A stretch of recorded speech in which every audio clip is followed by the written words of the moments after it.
Good evening and welcome to CanHammer, your stop for Age of Sigmar from the Great White North. Today's show is episode 113. It's an Age of Sigmar show, and we're going to talk all about the General Handbook 2017, because we're all pretty stoked about that new release. As usual, I'm your host, Chris, at CanHammer Chris on Twitter, and I'm joined by... Darren. And we have a guest in the studio, Mr. John Green, at JGreenHammer on Twitter. Back by popular demand. You didn't say Back by popular demand. I was waiting for you to say it instead of me. So there you go. You know it's true. Okay, so for more information about CanHammer, our YouTube page or Patreon, you can visit canhammer.ca. This is our weekly kind of Warhammer talk show that we do. This show is going to be geared about Age of Sigmar. Some shows are geared towards 40k. And we'll always let you know at the start of the show, so if you're not interested in any Sigmar content, you can just skip it. But do keep listening.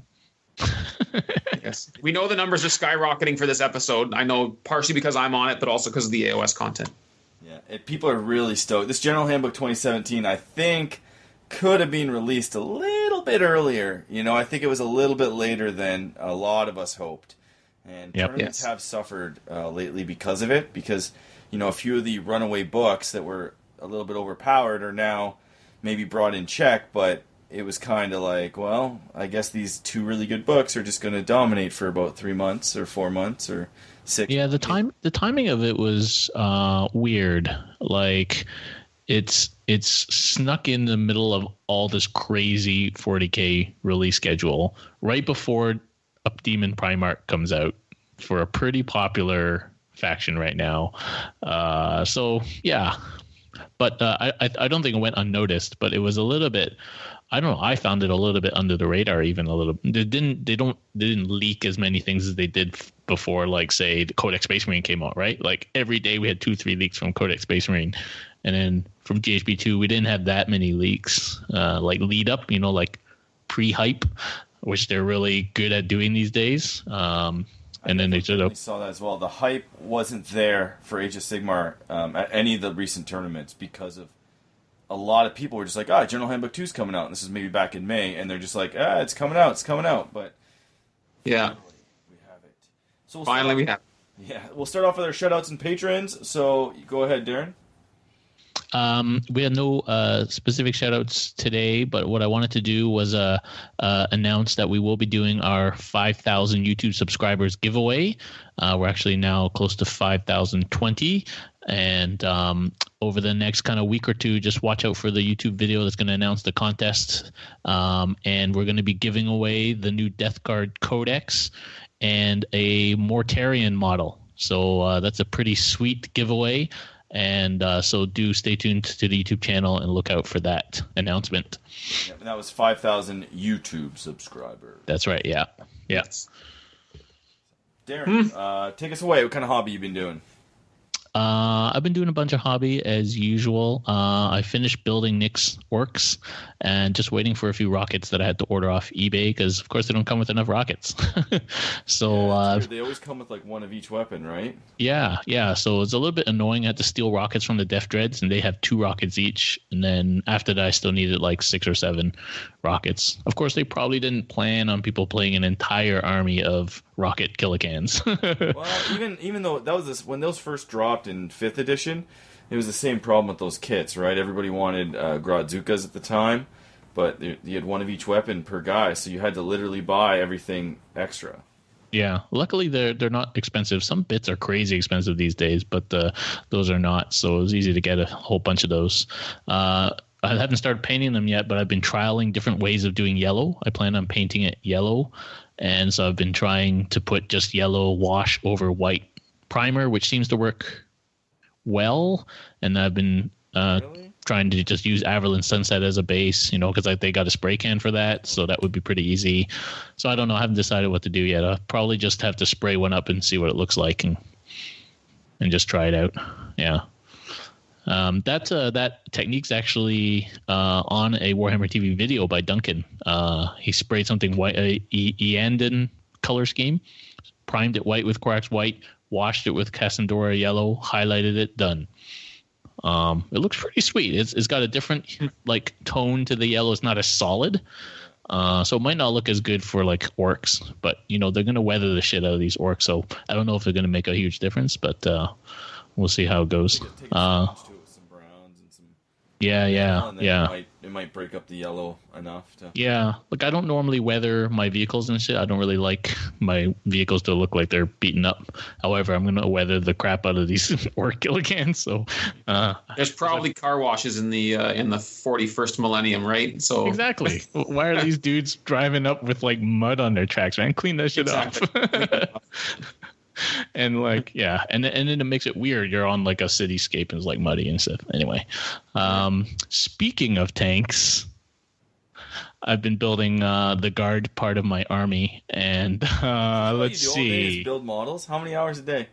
I build really fast now, like really fast. Once I build the first one, and I remember where all the cuts are and where all the pieces go together, I literally I built this manticore in about 10 minutes. So I'm having Andrew check your models from mold lines. Yeah. I cut it pretty tight, so there's some mold lines, but sure. Whatever.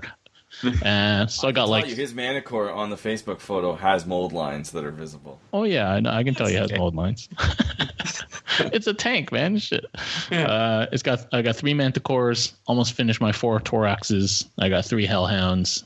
I ended up buying another Valkyrie, 4 Sentinels, 9 Ratlings, which is annoying, and now because I need 10 to run 2 units, so I need to find like 1 Ratling. How'd you get 9? That seems weird. The guy just sold me a bunch, and there was just 9 there, so which is annoying. I actually dug out the old Chimera that Andrew painted for me like a year ago from my Inquisition, so I can repurpose that as a guard Chimera. Yeah, so I got a whole bunch of stuff. Working on that stuff, I'm actually, instead of buying Scions, because I don't like the GW Scion models, I actually ended up buying a whole bunch of Elysians because they look cool. And then I can run them as Scions or Elysians. They're almost exactly the same stats-wise. I've been making my Primaris Azrael for narrative purposes. Obviously not tournament worthy, given a disadvantage to me for using him. But and then I had to order a Watcher in the Dark in order to attach the banner to. Because this banner is like super heavy. Azrael. What possessed? I saw it on Instagram actually. Some dude converted the Primaris Librarian, which is basically what this model is, and it looks very Dark Angel-y because it's robes, it's got keys and locks and shit on that. And then I just put the upgrade sprue head, changed the sword and this plasma, and that's it. Boom, done. But it looks sweet. And hopefully we will be getting a new Azrael model. Oh, along with the lion. What? You think so? Or Azrael might die. Maybe the lion will come back. Fine. If we get the lion, I'll give up Azrael. As long as we get that 4+ invuln bubble, I'm good. Yeah. Unbelievable. Chief. So, John, you've been doing any train? And hopefully, please tell me it's been some Age of Sigmar stuff so we get this. So I've been doing some. That's all I've been doing. So basically what I've been trying to do is I've been trying to paint enough terrain pieces so that I can have 5 complete tables of AOS terrain so that I can run events probably out of Forbes or at least in the Kitchener-Waterloo Cambridge area. Because when we go into hobby spaces, a lot of people have 40k terrain, and it doesn't look all that great. Age of Sigmar is 100% a terrain-dependent game. You need to have lots of terrain on the table in order to make certain things work. So I have been painting terrain like crazy. I painted 2 Witch Fate Tours. So here's a sandstone version of the Witch Fate Tour. Yeah, those look awesome, by the way. So they are quite large. So they did take a while to paint. So I do have. Now that's I have a for those listening. That's the giant tower with layers. Did you make it so it comes apart? I did not. I glued it all together. So basically, for tournament level terrain, I wanted to just have it solid rather than because I took your advice and I have bought the bins. So my terrain's going to go into bins with the fat mat that goes with it. So rather than have it come apart on me, I glued it all together. So I have 2 of those Witch Fate Tours. The sandstone table I managed to pick up one of these. I can't remember what this thing is called. Is it Death Kneel Watch? It's awesome. The Skull Tower. Yeah, so Death Kneel Watch. So quite a few pieces of line of sight blocking terrain. Was able to pick up, I've been making these terrain, like these forests, like crazy. So these are the old GW trees that they used to make that are sort of they're wire brush with the with the flock on them. I made the base the exact size of the same size as the Citadel Forest, so that they're MDF board bases, but they are the same size. And just magnetize the trees and whatnot. But Put big magnets on them. Yeah, bigger magnets on this set of trees. I learned that lesson from the other way as well. So, been doing a lot of terrain painting. It takes, just based on the size of the terrain, it's a lot. Forever. It takes a while, right? I should have sold you my mausoleum, dude. I sold it to Jeff for super cheap. So. Oh yeah, no, I would have taken it. So I'm trying to. I have a. You played on. It was on the channel. It was a swamp-based table with Witch Fate Tour, and then a bunch of kind of ruined buildings. Or a ruined castle, and then I have the sort of like a grassy plains one, which is predominantly trees. It's got arcane ruins, the fortified manor, and then a bunch of hills and terrain, and then what's the half? What's the half version of the of Witch Fate Tour called again? Dreadstone Blight.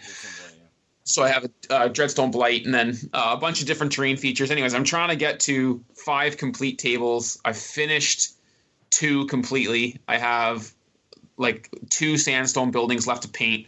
Both of them are the portals, or the what are they? I'm terrible with names. Oh my god! But they're crazy, right? Yeah. But what are the portals? The Bale? No, that's the vortex.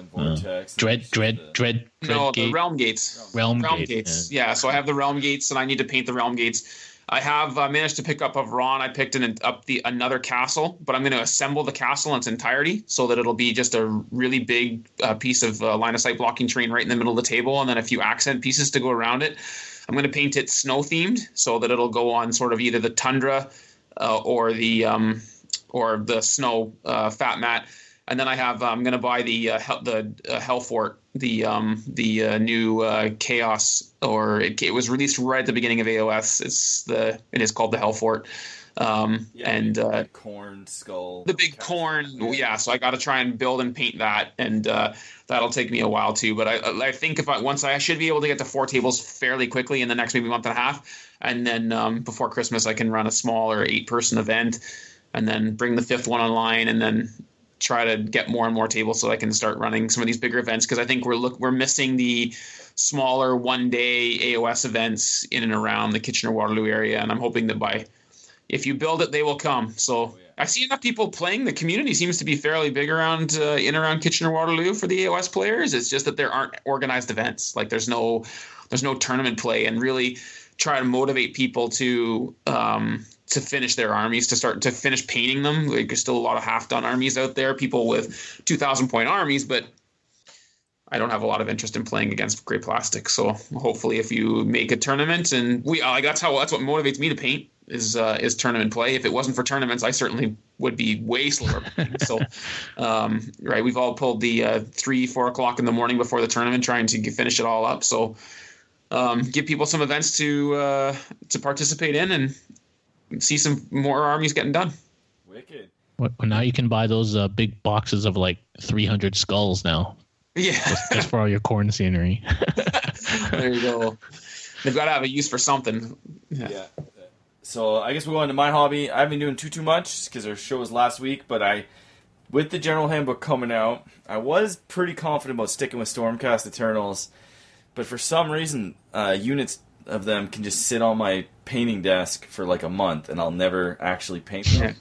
So I cracked out some of the Fire Slayers, and I've been touching up, continuing with my making them on round bases, because a lot of them are on square bases from 8th edition, and then I have to add new models into the army right now. So I'm just working on them a little bit, and spoiler alert, they got a pretty huge update in the... yes, they did. Yes. So we'll talk about that. So speaking of trying to go back on round bases, are you still giving your Squig army a go there, Darren, or are you, or is it taking a back seat? Well, yeah, I took a back seat to 40K, and it's really hard to get that many Squigs. Like if you don't want to buy like all the GW Squigs, I just have the Colossal Squig. But actually, when I play AOS again, other than playing my Flesh Eaters, I do want to break out my Monster Mash list, because now the Rogue Idol's been updated, and I have a Rogue Idol sitting over there. I haven't built it yet. but I wasn't going to because it was kind of crappy. But now it's not too bad. Not too bad, yeah. So I'm still going to do my Monster Mash list, hopefully. I was going through my old Night Goblins, Moon Clan, and I have enough squigs to field a fairly decent army. So and especially now that as a spoiler, they made certain squig units battle line. So I have a decent enough number of squigs, but I am missing the colossal squig. So I've got to make that Forge World purchase, jump on the Darren bandwagon, and start ordering from the UK. Damn it! So, well, dude, I'm always ordering shit. So if you want free shipping, you just hop on my orders. All right, I will take you up on that because I think I'm going to be ordering a few extra pieces to accent the army. Who wouldn't want a giant squig running towards the enemy? That's such a cool model. We're going to move on to new releases and news. So for the Age of Sigmar, obviously General Handbook 2 came out on Friday. It is now Thursday, so we're a little bit late to the party, but it is what it is. There's been some leaks from Nova, so why don't you talk about those, Darren? So apparently this new Shadespire, I think it sounds like it's a standalone game. It's going to feature the orcs or the Oruks. Not too many details about that right now. There is a new Death Hero coming out, which looks pretty sweet. This guy, looks awesome with this freaking massive sword. It sounds like he's the Herald of Nagash, so I'm not sure what kind of sub-faction it would be. Probably the same as Nagash, but looks pretty cool. And there's going to be some kind of event in 2018 called the Malignant Portents, which obviously is some form of death-based event, which is awesome, but we have to wait till 2018. Death are getting a major upgrade, I guess you could say. They're getting new models, and which is about time because they are the smallest of the Grand Alliances. So we need them to, any model helps. So do you want to talk about Blight War then, Green? Yeah, so Blight War is coming out. So it was pre-released last weekend. And then it's coming out this weekend, actually. So you'll be able to pick it up in stores as of this weekend. It is a combo box, more of a starter style game. It's got Stormcast. It's not Stormcast Eternals. It's the other Stormcast, one of the other Stormcast factions. But it's Stormcast and Nurgle Demons.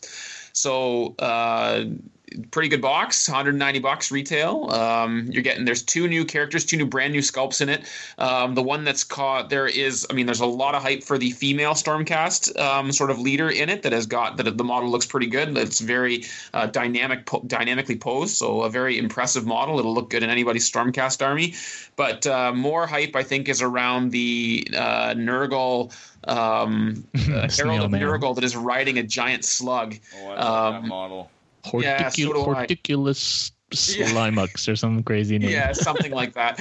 I have seen a bit of a rules leak for him. So, he does. He's got an okay stat line, but he buffs nearby Beasts of Nurgle, which is a bonus because that'll give me the 6 Beasts of Nurgle that I have that I have painted and that look good to actually see the battlefield if they can get buffed a little bit. I believe it's reroll charges, rerolls ones to hit or wound. So should be good. So that'd get the rerolling charges with the Beast and Nurgle. I mean, you're in their grill pretty quickly, man.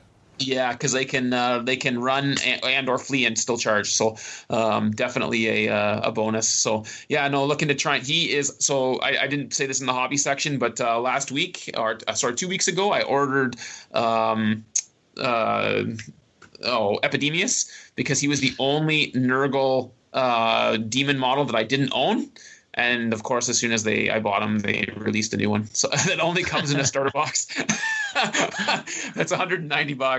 But now you have vintage. Yeah, it's vintage, right? So yeah, so I gotta try and find a way to get this model. So I gotta find a Stormcast player, Chris, that wants to split a Blight War with me. So are they going to bring out a Nurgle book? Probably, eh? There is some There is a Nurgle, some updated Nurgle rules in the Blight War box itself. There is a little disc that kind of spins and gives you different bonuses in those combat rounds. However, they've said that a new Nurgle book will be coming soon, but not kind of immediately. So we'll see what that means in terms of GW's timeline. I was a bit shocked because obviously the Demons, Disciples of Tzeentch, and the Blades of Corn. So when the General's Handbook 2 came out, Nurgle was not in it, although Slaanesh was, right? Yeah, so Slaanesh was, which is crazy. Right. Yeah. So I kind of thought, oh, well, we should hopefully, and because GW has in the past sort of co-timed releases with AOS and 40K, if it's the Chaos Demon faction, we saw that at the end of last edition with kind of the Disciples of Tzeentch and Magnus kind of being co-released, like the timing was very close together for both those pieces.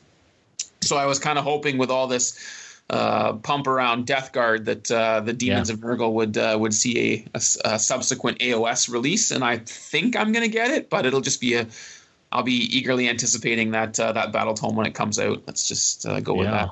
Like I've got all of Andrew's Nurgle stuff there, and it's kind of boring to play Nurgle right now. Yes. But if they came out with like a sweet battle tome, I've been using those models. Yeah. Yes. You don't have enough Nurglings. You gotta spam those guys. Spam Nurglings, yeah. It's one of my favorite models. I'd gladly buy some more Nurglings. Yeah, come in that starter set. So yeah, I didn't do a value analysis on it, but $190 does seem fairly reasonable for the amount of figures that you do get. Yeah, so you're getting so with the Nurgle Demon side, it's pretty much the get started box. And they swapped out the regular Herald for the new guy on Slug, and then the same thing with the Stormcast side. So you're getting more than 2 starter box or get started boxes for less than the $100 retail price they normally are, which are already at a discount. So it's got a pretty good value, plus a bunch of new rules and stuff. Plus they did say this, that it does say on the pre-release that the 2 AOS models are exclusive to this box. So although there is kind of people holding out hope that you will be able to buy both those 2 new heroes singularly out of the box, it does say right on it they're exclusive to it. So the only way to get it might be to bite the bullet for now. For now, yeah. Yeah, but you know what? Like even when those come out, like even a new Primaris Captain is like $40, for a single model. So yeah, I'm sure that those are probably that Slug is big. I don't know how big it is, but it's probably at least $40 to $60 just for that model. Yeah, so. Epidemius was $60. The Finecast Epidemius that I just bought was $60. Yeah, he's a bit bigger than sort of a regular Herald, but not by much. And it's it can be expensive for just a single guy, right? And especially because Epidemius is direct order only, so there's no way to get it at a discount. You are seeing the direct order only stuff going up in price. I've noticed that a lot. Yeah, the newer plastic kits are definitely more worthwhile to purchase. Yeah. So we'll just quickly run through the 40K news and rumors. So Darren, take that away. Yeah, so a lot of the leaks have come from Nova. So Necromunda's coming back, which kind of is weird because they just released Shadow War Armageddon. So not sure how that ties in, but it's probably just going to replace that. And Necromunda it's on a flat board. It's on a cardboard flat board now. They kind of did away with the scenery and shit. Yeah, but it looks good. All new plastic gangs and stuff. I never played it. I remember it being around when I first started playing in the 90s, but I never played it, and so I don't know. I might pick that up. It's going to be obviously the next codexes they've announced now. So Death Guard, obviously, then AdMech, and then they've announced going to be Craft World, Tyranids, and Guard. Maybe not in that order, but those are the next 3. That's crazy fast, man. Yeah, it's really fast. And then probably Dark Angels and the Line, right? No, probably not. And then they've given us more leaks about Chapter Approved, which is coming out at Christmas time. There's going to be points updates for everybody. So kind of like a GHB kind of thing. There's going to be Apocalypse rules, Planetary Invasion rules, and then there's going to be special stuff for factions that don't have their codex yet, probably some stratagems, relics, and stuff like that. There's going to be some new missions, and they've brought back the old school designing your own vehicles thing for open play. So I don't know. That sounds like fun. But the only thing is this is reminding me a lot of, I think it was 6th edition, when they had codexes coming out like this quickly. And I remember it gets to the point where it's, and I'm not complaining, but it gets to the point where it's so much that you just can't keep up, and you get like this overload to the point where you just kind of say, okay, I'm not going to buy anything, I'm going to play what I got. So that doesn't happen, but It would have been nicer if they would have put more Age of Sigmar releases kind of in between to give each community kind of some breather space. But I could see that. Actually, what do you guys think of Apocalypse? You know what I think they're going to do? I think the ITC thing about 32 power and above is actually just because they knew that Apocalypse was coming. It's going to be 32 and above in Apocalypse. Okay. Because Apocalypse is the reason that I got into fantasy back about a decade ago. Watching people play, you'd have this gorgeous table full of beautifully painted miniatures, and someone would put a pizza box size template over it and say, all the stuff under this is dead on a 2+ rolling ones. And why even bother? So that was it's Apocalypse is not my thing, but I'm sure if you're into mega battles and big things, it could be worth it. But well, speaking of Apocalypse, Chris, we were planning on having a big bash up in October, or probably going to be later now, and it would be interesting if we had Apocalypse rules. And it's not painted, so that's the problem. Is we got to get our Titans done. But well, I don't have a Titan. Test out Apocalypse instead of like just doing a mega battle. We're definitely gonna have to wait to test that out. I'm hoping that they bring back like D weapons and some kind of upgrades just so that you can just kill more of Darren's models and you don't have to move. Well, they got macro weapons, right? So that'd be cool. Okay, well, let's move on to event spotlights. The first one we're going to talk about is Quebec City Open, which is October 20th and to 22nd. Please check that out. It's mainly a 40K tournament. I believe he's adding in some Age of Sigmar and some War Machine as well this year, so check that out. And we also have the Du Bois GT, which is coming at you November 17th to 19th in Rochester, New York. It's a really awesome event every year. They're doing Age of Sigmar, they're doing 9th Age, they're doing 40K, and a bunch of other games, so check it out. You can also play 8th Edition Fantasy. They're doing that as well. So. Wow. Nice. Crazy. I don't. Maybe I have to eat crow when I said that nobody's going to keep playing it, but I've yet to see very many people play it anyway. So we'll see. Yeah. Play Age of Sigmar, guys. It's freaking awesome. Cool. So we're going to move on to our main segment. We're going to talk about the General Handbook 2017. So for those of you that may be new to the hobby, or I guess into 40K more so, and you're kind of just listening through because you're a fan of the show and you want to, hear a little bit about Age of Sigmar, the General's Handbook is basically what saved Age of Sigmar from death. So the game came out, they had no points, they had no competitive way to play the game, and then they released General Handbook 1 with actual competitive scenarios and all that good stuff, as well as points and all kind of army restrictions, and they introduced the rules of 1, and that allowed us to play competitive and stimulating games of Age of Sigmar.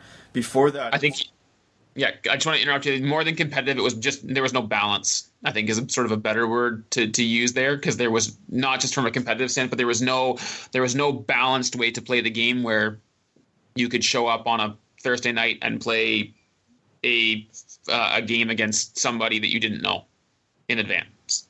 Yeah, it was difficult, but this came out, saved it. I think the most used GW book I own is my original copy of the General's Handbook. I think I've referenced it, folded the corners more so than any other book I've ever owned. I referenced it for tournaments. My brothers used it. It was just a wicked value for what it was, and the amount of, you buy a lot of these campaign or supplements and you don't get a lot of value out of it, but that first one was amazing. But, the Codex creep came back in. We had a few army books, I guess I'll call them, came out. They changed the meta. They changed the game. They made it too powerful. The big one was Disciples of Tzeentch. Really set the power level high. The Sylvaneth also did that. And then...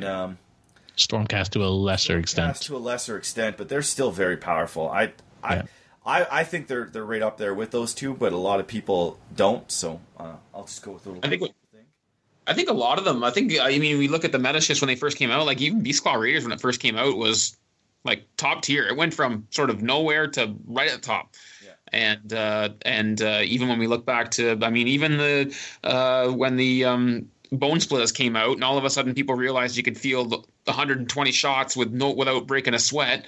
That it also did the same thing. So yeah, I think each book sort of came along. The creep came along as it went.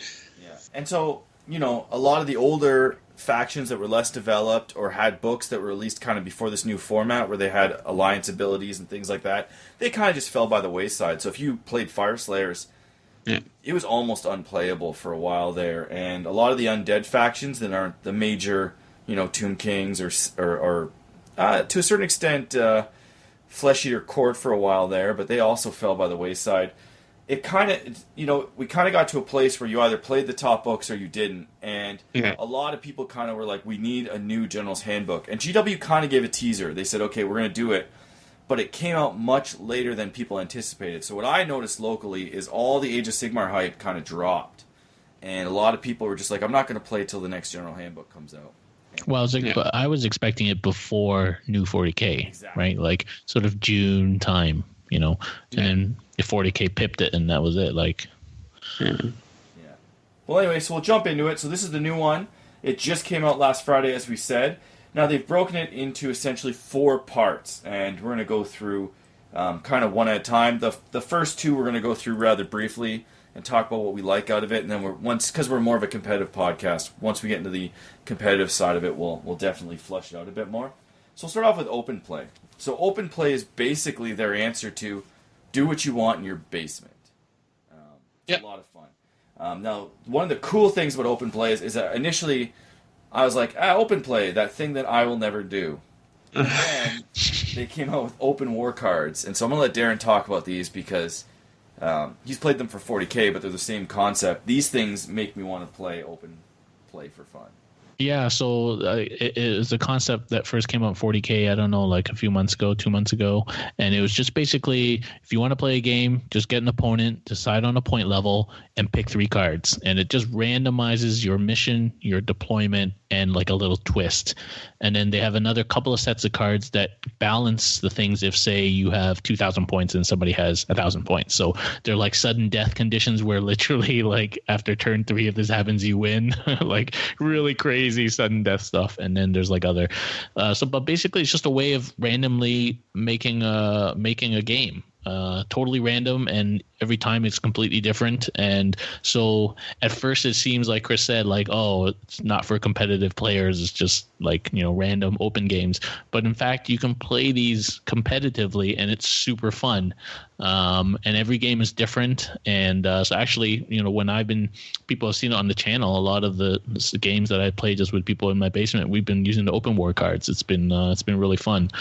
Even our Beer Hammer 4-player game was open war cards. So yeah. And so I'm really happy to see that they've brought that out for Sigmar. I haven't pick up my pack yet, but I expected it would be fairly similar. Yeah. Cool. Yeah, and then they've also released multiplayer rules so that you can do, doubles games and team games. New missions for the open play, which are more sillier missions, not meant to be tactically stimulating. None of those missions really caught my eye. We'll talk about some of the narrative, though, when we get there. And they also brought back Triumph and Treachery, and they put it in this book, and that is one of the best things I've seen in a while, because the Triumph and Treachery book was like, it was hard to get when it came out in 8th edition. So that was basically rules for 3-player games or more. You had abilities to bribe enemy units and things to kind of balance and mix the game up and make it more entertaining and fun. And so they took that Triumph and Treachery, which was wildly successful. Like, there was at the end of 8th edition, there was a good 6 months where everybody was posting Triumph and Treachery games on Twitter. That was some of the best 8th edition that I played, was some of those Triumph and Treachery games with me and Sukert and Ron, just backstabbing each other, or making the alliances to gang up on the guy that was winging, or you're playing those some of those treachery cards to just totally shaft people's plans. It was great. That was some of the most fun I'd ever had playing 8th edition with some of the Triumph and Treachery games. And the fact that they brought it back, and I'm saying it was almost free, as in that was I believe a $60 hardcover. Yeah, it was. Yeah, of course. Yeah. It was a beautiful book, but now it's free. Well, it came as a kit, right? It came with a kit with tokens and cards and stuff too in the original one. But yeah, you don't, which is worth it. Yeah. But now I bought the General's Handbook. I said free, but I bought the General's Handbook for the points costs and the match play, which we'll get to in a second, which is the competitive play. So all the other cool stuff in the front was just bonus. It's stuff that I'll do one-offs with my friends, and maybe a Saturday night tournament if we feel like playing more games. But it was it's nice that I don't have to go and buy a separate book just to play a modified version of the rules. So it's this book is value. Like, you know, like the 40K codexes have crept back up to that $50-$60 mark, you know, but this book is value. You know, the original GHB was value for like $25, and this book is value again. I forget what this one costed, Darren. Do you remember off the top of your head? I might still have the price tag on mine. No, I don't, but I think it was like $35 or something. It was more than the original GHB, but there's more in here for sure. Yeah, it's definitely worth it, and the polish is nice. A little bit of the pictures were reused. Like, it feels very samey to the first General Handbook in format and style, but still definitely good value. So now we'll move on to narrative play. The digital version was $20. $20.99 from iTunes. So and in the old days, we'd pay more than that just for Triumph and Treachery rules. So maybe it doesn't have the fluff and stuff that the old book had, but I read some of that, but not as much as maybe Darren. So the next section of the book is narrative play. This is basically all about stories and fun and recreating battles in the universe, and it's not necessarily about who wins and who loses, but about the journey and the experience. And it's really cool. This is actually my second favorite, well, third favorite because of the competitive rules, but it's one of my favorite things in this book, just because the scenarios are just so amazing, and they're not like, okay, we're playing 1,000 points, let's just try to beat each other.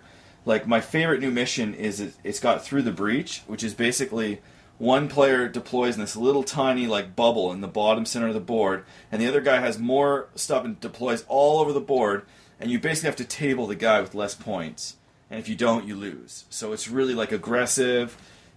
It's, you know, you're most likely going to lose if you're playing like, you know, the guy that has to get through the breach, but that's part of the fun, right? Like, I remember when I was a kid, we used to play all these stupid scenarios back in like 6th edition fantasy, and it didn't matter who won. It was just that, like, this is cool, right? Like, we're outnumbered, we're reenacting 300, we're reenacting like all these things, but we're using the Warhammer models, which is what we enjoy. You know, like, I remember playing taking knights. When I first started, second edition 40K, we used to play with no turn limit, right? We would just keep playing. So you'd be on like turn 20, right? Like there's no turn limit. It's just one guy left shooting a missile launcher across the table at one guy hiding behind a building. Like, that's like, it was same thing, right? It's just toy soldiers on a battlefield. Yeah, we used to do that too, play till tabling. And then one thing that I played in this one club, and there was no, used to have, basically there was like modifiers and break checks from combat. And they used to just say, no, every unit's fearless, right? And the chaos guy would always win because his stuff would just kill everything. It's pretty funny. And then the best part about narrative play, well, maybe not, it's not as good as Triumph and Treachery, but they reintroduced some of the siege warfare rules. Yes, I was going to go into that. I think I used to have, I forget what it was called. It was the General's Compendium, I think it was. And it was like, it had the siege rules back in 6th edition. And we actually had 3 different castles in my gaming club. There was 5 of us in high school. We had 3 different castles. The one guy had to build an Egyptian themed. So it was basically, he had to do some Egyptian project for like history class, and he built an Egyptian castle just so that we could use it for Warhammer sieges. And it was like all we did. So when I saw those rules, I was like I wish I had a castle still. Now it's not necessarily the traditional siege that we're used to, like the big stone castle medieval. It's very Sigmar-y, like with barricades and smaller walls, and there's rules for like starvation and things, which is kind of neat. But just seeing that those rules are now available and free in this just made me so happy. I can't even. I went full fanboy mode. I can't even describe how I feel. I haven't played them yet, but it's the I was going to say. To do. Can you can you use points to buy like I'm just looking at the it's got the, I haven't had a chance to go through all of the siege rules yet, but do you have things to buy like ladders and stuff like that like you did in the old one? I remember you were saying that like you could buy ladders, you could buy different, like if you were the defender you could buy oil and like, you know, burning oil and have different effects. So it doesn't really support like, okay, this unit has a ladder. It has basically like siege effects, and so you can do that starve them out, and that basically cause, what's it called? They batter, they tunnel, and things like that, and starve, so that you can basically do these siege abilities to affect the guy that's defending it. But they even show like a lot of like Sylvaneth, they're kind of doing a siege surrounded by wildwoods, so it's not as good or as crazy as the old siege rules, but it's something, right? Yeah, yeah. The old Siege Rules was a book unto itself that was 80 pages or something, like 60 pages that, was almost something like a role-playing game in terms of its depth and in terms of its how micro it went into the Siege Rules. So, but I'll take 4 pages of Siege Rules over, say, the old 8th edition building rules that were half a page that just were terrible and broke everything. So you know what we should do? We should get Andrew, since he's got nothing to do now. Here, build us a castle. There you go. It'd be interesting. But you don't even need a castle, as I said. You just need barricades, and then these rules are more effects on the opponent. We'd have to play it and report back. I don't really know. Yeah. I'm just glad that GW recognized that people want this, and they put it in. So now we're not even halfway through the book. We went fast because obviously we're not that style of gamer. And now we get into the thick part of the book, which is the stuff that we're really into, and that's the matched play. So this is your pitched battle. This is tournament play, competitive. It is supposed to be balanced. So if John takes 2,000 points of his army and he put some reasonable thought into synergy and list design, and I did the same amount of effort into my list, then we should have a very tactically stimulating, close game, as long as we both play smart. And of course, there's more factors than just, you could take identical lists and play each other, and one person could roll the other one every time. But this allows it so that if you both put in the same amount of effort and you both have the same ability, you can kind of balance out the factions. Yeah, which is really awesome. So one of the things that they introduced last time, which basically stayed the same, was basically how to pick your army. So there's like 3 main styles. There's a Vanguard, a Battle Host, and a War Host. Vanguard's 1,000 points, Battle's 2,000, War Host is 2,500. They basically kept it the same. There's a limit on leaders, so you need 1 to 4 for a Vanguard, 1 to 6 for a Battle Host, and 1 to 8 for a War Host, etc. You need a minimum number of battle line units, which was a new addition in the previous General's Handbook. So for Battle Host, which we generally play, 2,000 points, you need 3 minimum battle line units. They also added in artillery, 0 to 4 pieces of artillery. Behemoths, 0 to 4 on a Battle Host, which is 2,000 points. And it goes down or up, depending on that. And then other units, you can take whatever you want.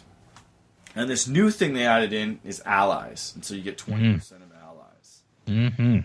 Which I really like. So one of the big things that came out in the last book is they made, which we're going to get into, is allegiance abilities. And so they would Darren would say, okay, or I would be like, I want to play my Stormcast, but I had to take a pure Stormcast army to get their allegiance ability.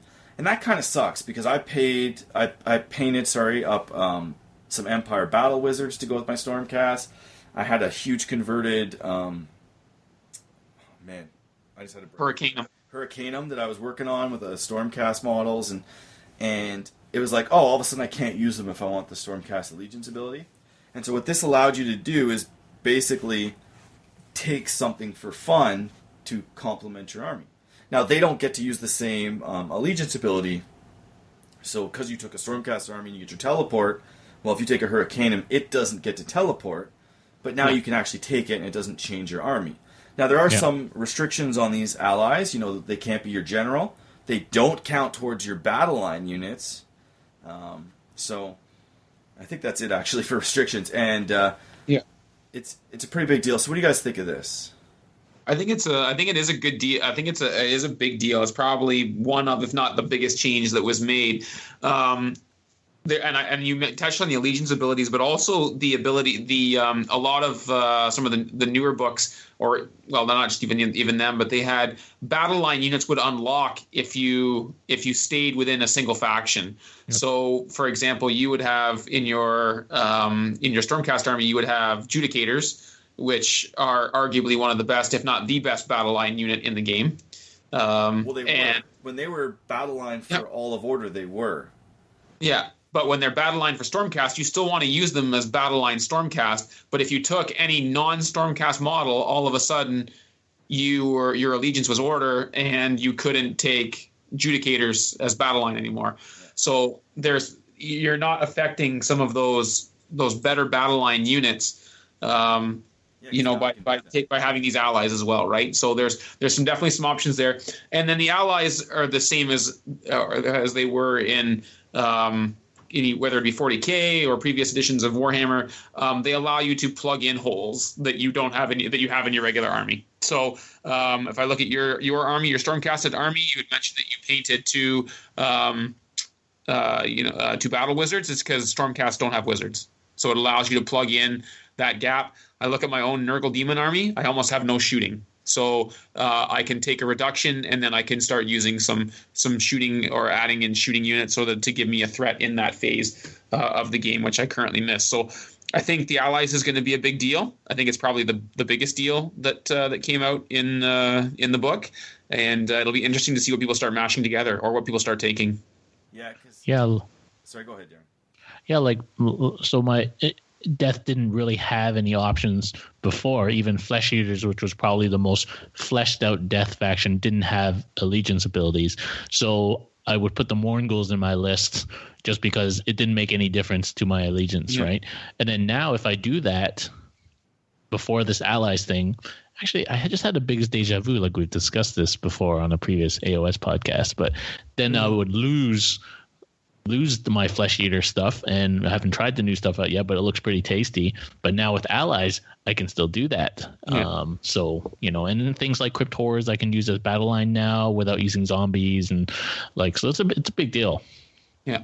Yeah, I think we talked about the potential of having some kind of allies, because it is frustrating when you're like, the game was supposed to be more open, and then all of a sudden it was like, I have to play pure Stormcast, and then I have to play pure Fire Slayers, and it was like, man, but I really wanted to paint, like, I don't know, some kind of this Battle Wizard or this Hurricanum, because I want the centerpiece conversion piece, and it's in my army, and it's like, well, you can't do that now.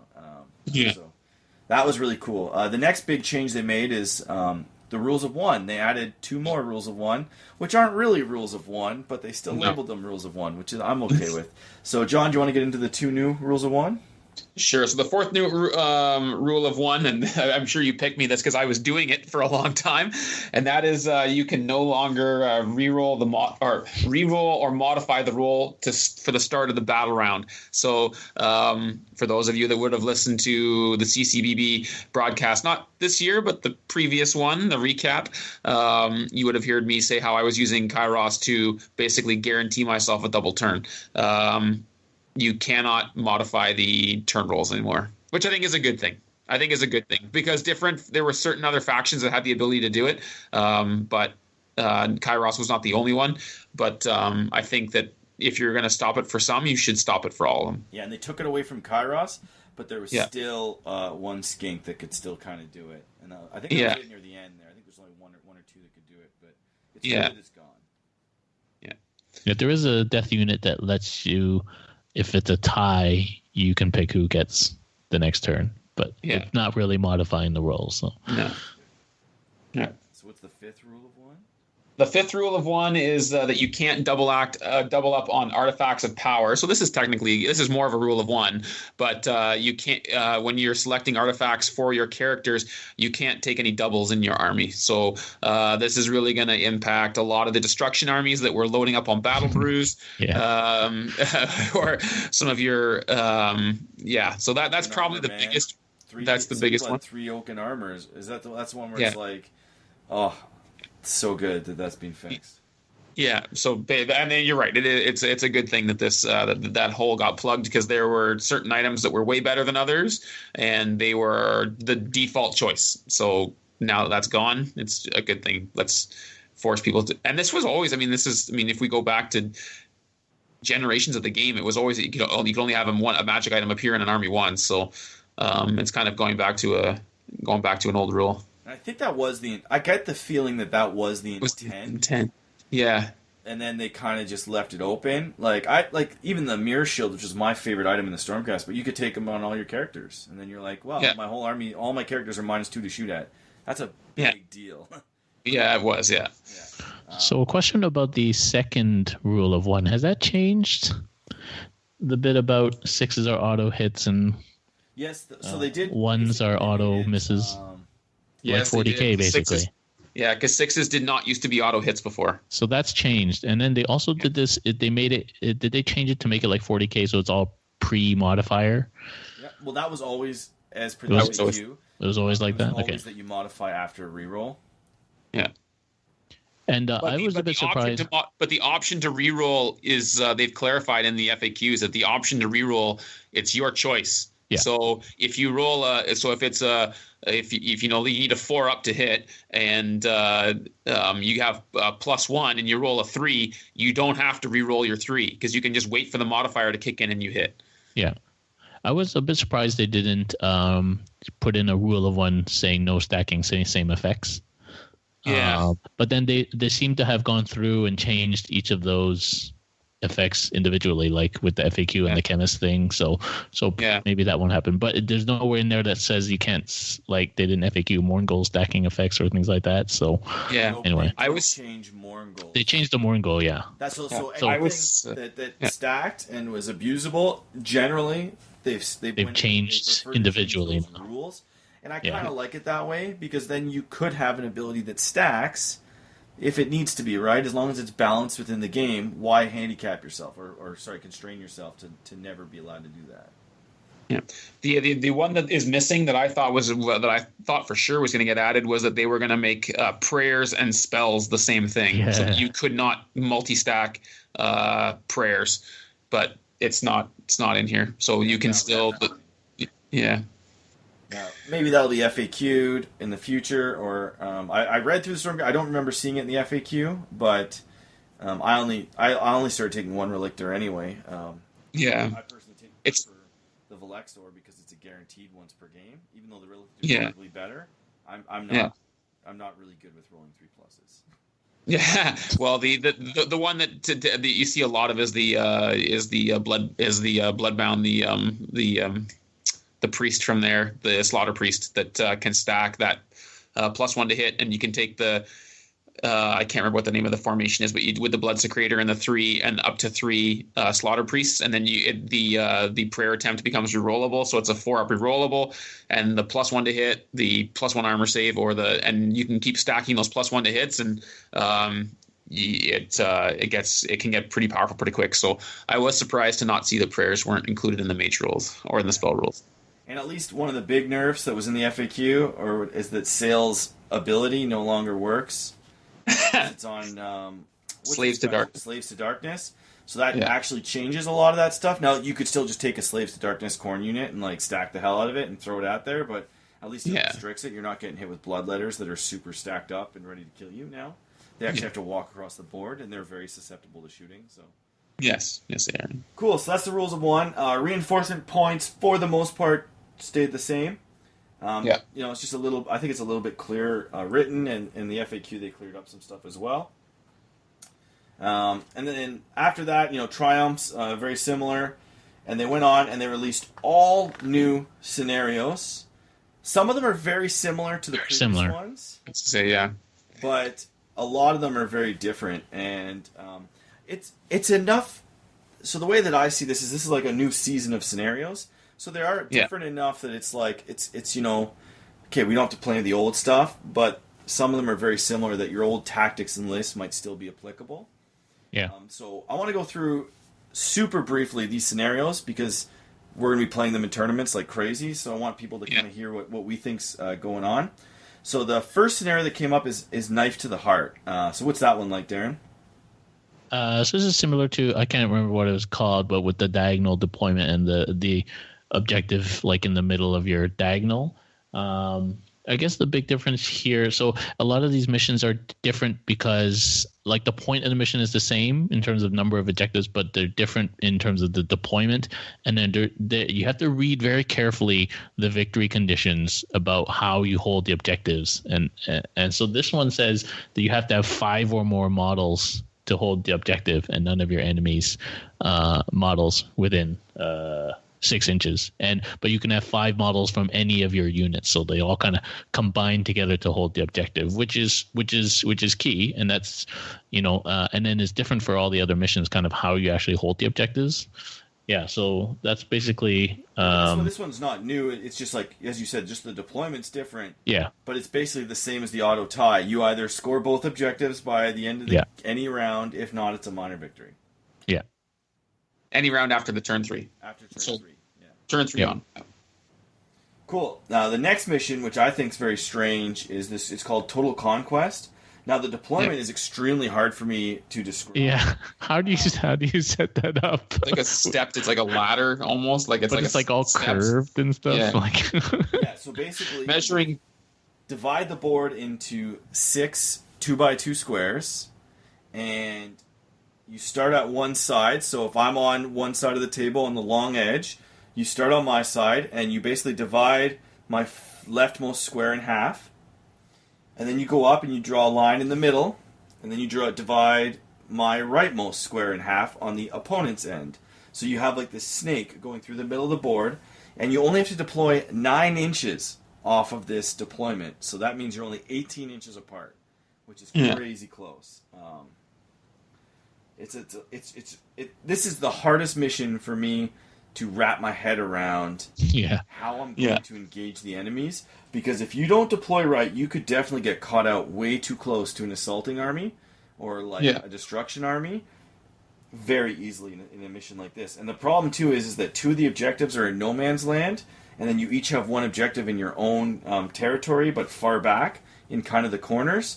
So if you want to play this very cagey, you have to deploy in one of the corners, and you almost have to move aggressively out to get any of the other objectives, right? Because you hold it even if you leave. So So now, and this is where we've seen people starting to ask questions, and we've got a question that we can probably answer later too. But I think a big is the caveat of you control an objective if you have a unit with 20 or more models and your opponent doesn't have one. So basically it means you auto get it. So if you are within 6, if you have a unit of 20 or more models within 6 inches of the objective, you get it. So this is where you're starting to see, and we may not have mentioned this earlier in the point sections yet, or we haven't gotten to the point sections yet, but you're starting to get discounts for taking bigger units. So being able to take that big unit of cheaper zombies or something cheaper, something inexpensive, and all of a sudden dropping it on one of these objectives, you claim it automatically. And assuming that, I mean, I'm looking at my own army, but I'll use your Stormcast army, Chris. I'm not sure how many units of 20 guys you have, but I'm going to suggest none. So, your army is going to be presented. The elite armies are going to struggle with this one. I think if you play that horde army and all of a sudden they can start dropping 20-man blobs onto some of these units and automatically claiming them. Like I just summon a unit of 20 zombies, right? Boom. Yeah. Well, and because it counts up turn by turn. If you have one unit of 20 models on one of your objectives for one turn, and I have none, I've just lost. Yeah. Yeah. That's where a differential would really help out the scoring, but it's crazy. Yeah. It's almost like my current, I was going to get to that earlier, my current Stormcast list is unplayable in this edition. Yeah. But that means that I have to diversify and have to add in some kind of allied unit that's like 30 models that has a role to fill, right? Yeah. Which is my own fault, but I don't mind. I don't personally mind adding units, so I need bubble wrap anyway. So that's Total Conquest. It's basically the nerf non-hordes. So, Darren, what's Duality of Death? So this is another kind of, I guess it's like Dawn of War deployment, except you can't deploy within 12 inches of your 2 like lateral edges. Yeah, so it's like traditional Dawn of War. This is 8th okay, yeah, I wasn't aware of that, but it's kind of like right? 8th edition Blood and Glory was this deployment. Yes, but you're farther back. You're not quite as far forward. Yeah. So this has the two objectives kind of along the center line, in the middle of the 2 like halves, like a third of the way in on each side, I guess. It's kind of similar to what's the previous one? 3 Places of Power. 3 Places of Power, except there's only 2 places of power, and you can hold it with a hero or a behemoth. So which is interesting, and of course you can take control of it if you kill that hero or behemoth. So it's basically the same as 3 Places, except the deployment is slightly different, and it's only 2 objectives, and you can hold it with behemoths. I'm glad they kept that in, actually. A similar style to that, because Yeah. You know, Now, it rewards people for taking aggressive characters. Well, we found it useful to always throw that one into a tournament pack, right? Because it reward people for not, like, it's kind of different kinds of armies, right? Trying to So I think it is a little bit interesting here because you're starting to see. So if like when you're claiming the objectives as well, so just a little bit to add on to those as well, you score a number of points equal to the number of turns that you've been sitting on it, just like 3 places of power. But you also, if you're a non-behemoth hero and you're holding one of those objectives, you heal that many wounds as well. So not only do you capture it, but you also you're healing. So if you're scoring 3 points, you're also healing 3 wounds. So this was the leaked updated when they were doing a bit of the pre-hype for the General's Handbook 2. This was the leaked mission, and this is part of the reason why I bought Epidemius, was because he has 8 wounds, 4 up save, and I can drop him on an objective here, and he's a non-behemoth hero, so he'll heal that many wounds as well. He also would probably be in a tally band and, be able to heal himself as well. So continually going up. So I think this is another scenario where you could be, in order to claim these objectives, you're going to be taking behemoths that have a large number of wounds and a while to chew through, or you're going to be trying to take non-behemoth heroes that have a lot of wounds that can keep healing back up again, so that they can sit on these objectives and try to claim them. And obviously the goal is to survive and stay on them. Yeah. So right, so a million times better. Yes. Charges through. He's got 8 wounds, and so if it's turn 3 wounds back, and I'm dropping a 24-inch mortal wound common every turn. Yeah, I think it's much better. 3 places of power was getting tired, and I think this is a nice refresh of it. Yeah, so do I. Next one's Battle for the Pass. This is basically Border War, except instead of doing pitch deployment, they turned it sideways. So you're doing this in Hammer of Anvil. You're doing it in short table edge. You have huge swaths of land, but the objectives are still fairly close to the middle of the board, so it's not going to change that much. And the kicker is that you need units of 20 or more. 20 again, yeah. And when I read that the second time, I was like, oh, okay, they're turning this into an infantry edition. And I 2 missions needing a horde. Here comes my 60 zombies. It's changing boom, boom, boom, boom. 1, 2, 3 objectives. You know what though? But I can see it because I was looking at my list, and what was I thinking of tweaking my list was dropping plague bears. Right, I got to drop plague bears to get more. Right, it was the more toys, right? So I'm starting to see that now there's a reason to put some of those cheaper hoarder type troops back into lists, right? Because you were looking at what was the competitive armies that were winning all the time. It's 27 Skyfires and a token hero. Like that's like it was right. It was all of that stuff that was on 3 units of 10 Marauders that hid in the corner of the battlefield and never came out from the wood they were in. It's so this tries to make those cheaper or infantry type models valuable to the game again, right? So I think it's a good thing. Yeah, I just got to find a unit that's Stormcast themed, that's cheap enough that I can take 30 of or 2 units of 20 of. Free peoples. I was going to say, start tucking out free people. I'm a fan of the whole puffy Renaissance style, but just get some 4-wheel shoulders. These 16th century Germans. Whatever it was. I'm not so turned on to that. So why don't you take Star Strike away, Darren? All right, hang on. Got to turn the page. So Star Strike is basically like the old Comet one, whatever that was called, Gift from the Heavens. It's basically like halves, like lengthwise. So like Dawn of War, but right up to the center line. So you can literally start in each other's space if you want to. And basically it comes in, where does it say? 2 players? Well, it comes in the middle of... Yeah, so they start crashing in. Yeah. And then there's like a different number of fragments. So it's different from last time where it's just one comet comes in and you have to jump on it and hold it. Now there's a bunch of different fragments. Yeah, so instead of having like, okay, 1 in John's territory, 1 in mine, and then generally we have to choose whether or not we're able to control ours and go and contest his. Yeah. It's basically 3 come in, and the first one that comes in is in the middle of the board, in the middle line, but randomly. So it basically forces you to have to cover more of the board than the previous scenario, which I like a lot. Yeah. I actually really like this, because I really like the old one. Yeah, it was my favorite. It was a little bit too drawy, samey. Yeah. And this adds an extra element of like, bang, that's mine. Yeah, the old one, you're just like, okay, I'll just hold my dudes of 20 at the back, and then where it drops, everybody migrates over, right? So Yeah, exactly. And then you say, right? You take a gamble. Some people would definitely gamble, and I lost games because this. You'd see a guy put everything in a corner. You'd say, well, it's a basically I could take the middle or the corner. I'm going to chance it that I don't get screwed. And it came in your corner. I'm never going to get your corner. That's it. It's a tie game, right? And mine went in the opposite corner, so there's no way that we're doing this. Yeah. But it's cool. It's definitely better than the old one, but it's still the same concept. So the last mission, John, Scorched Earth. So Scorched Earth. So I just want to kind of like quickly highlight. So basically, the 5 previous scenarios we just covered were they're updates to existing scenarios. Right, they really were like they were updates to existing. So with this one, we're seeing that that this is a new scenario, and the scenario that was dropped was the scenario that had the really bad deployment rules, where you had to basically reserve a bunch of your army. Then it was FAQ to be a totally different scenario. So what they've done is they've totally dropped that scenario and they've introduced a new one.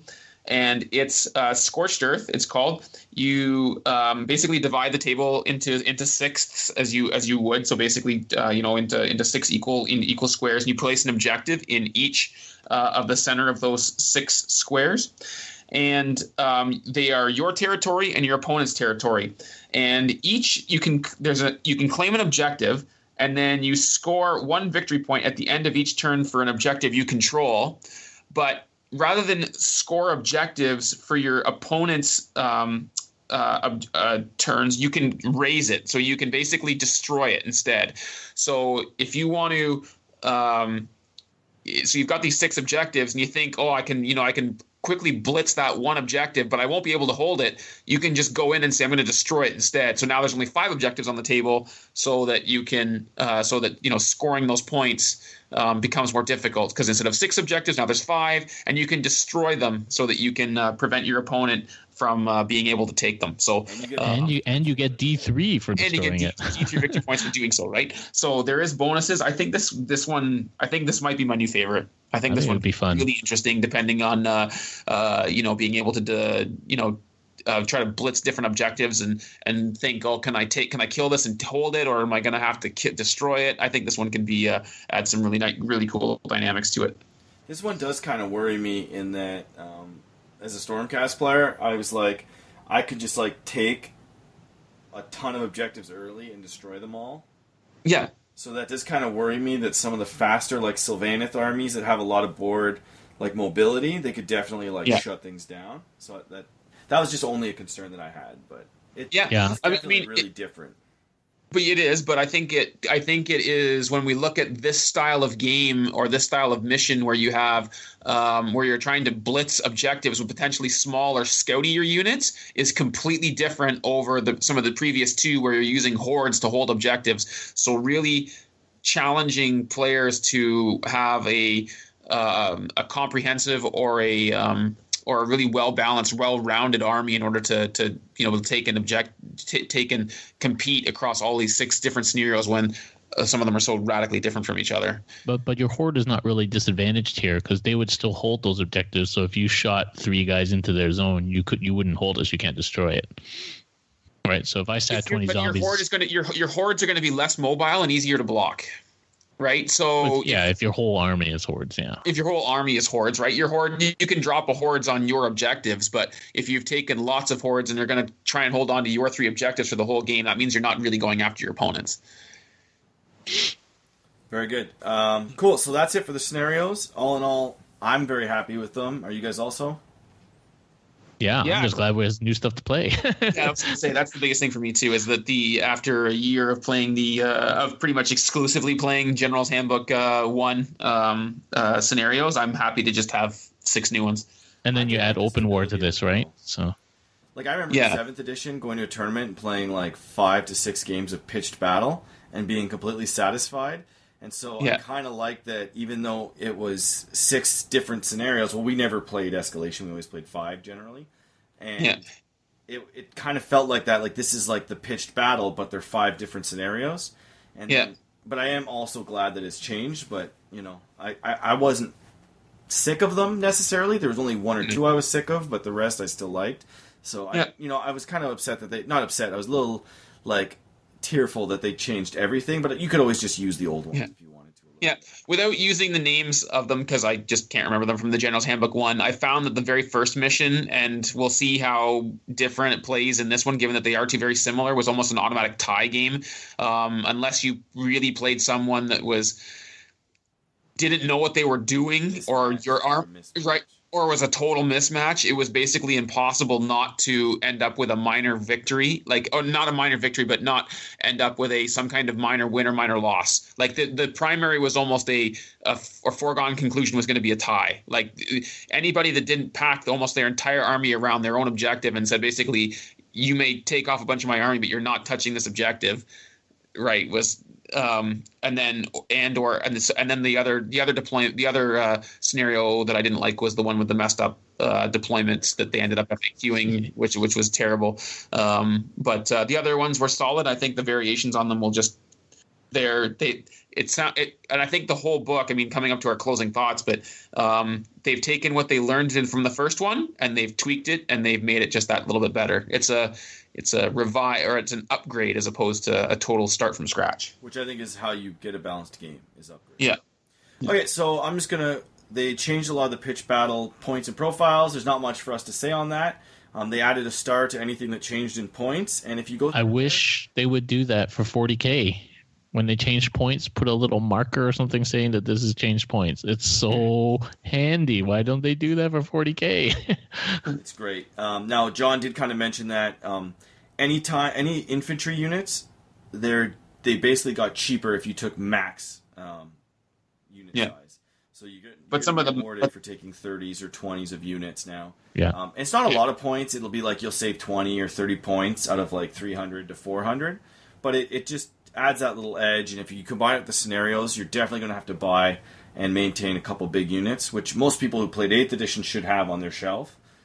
Which is but it's cool. just they did tweak. I mean, most of the discounts are around 10%. So if you took a unit that was 100 points for 10, which is sort of a common demon point, you were seeing a 10% reduction if you took 30. But although they did tweak it so that some of the max unit sizes are less as well. So, for example, with a Demon Corps, just based on that's what I play, you can only take max 30 size units now, whereas before you could take up to 40. Okay, which is a 30 is more than enough, I think. Yeah. Oh, yeah. And then the one thing to point out, too, is that almost all War Scroll battalions went up in points. It went up, like doubled sometimes. It's crazy. They all went up 100 points. Yeah, Not all it's of them. crazy. So the Clan Skyer ones didn't go up 100 points. All I know, Phil was crying because his Sylvaneth army is like 400 points over now. Yeah, so 2,200 points, like 220 points over, I believe. Yeah, so most of them, I'm going to say that most of them, like I'm just looking at the yeah, so and I think that's the rationale behind why I think has been sort of articulated on Twitter and various social media platforms was that not only did the battalions give you the bonuses that they attributed, but because of the deployment rules, they allowed you to basically ensure that you got to decide whether you were going first or second, and which was a big deal. So the points increase was a reflection of the ability to drop the battalion as one.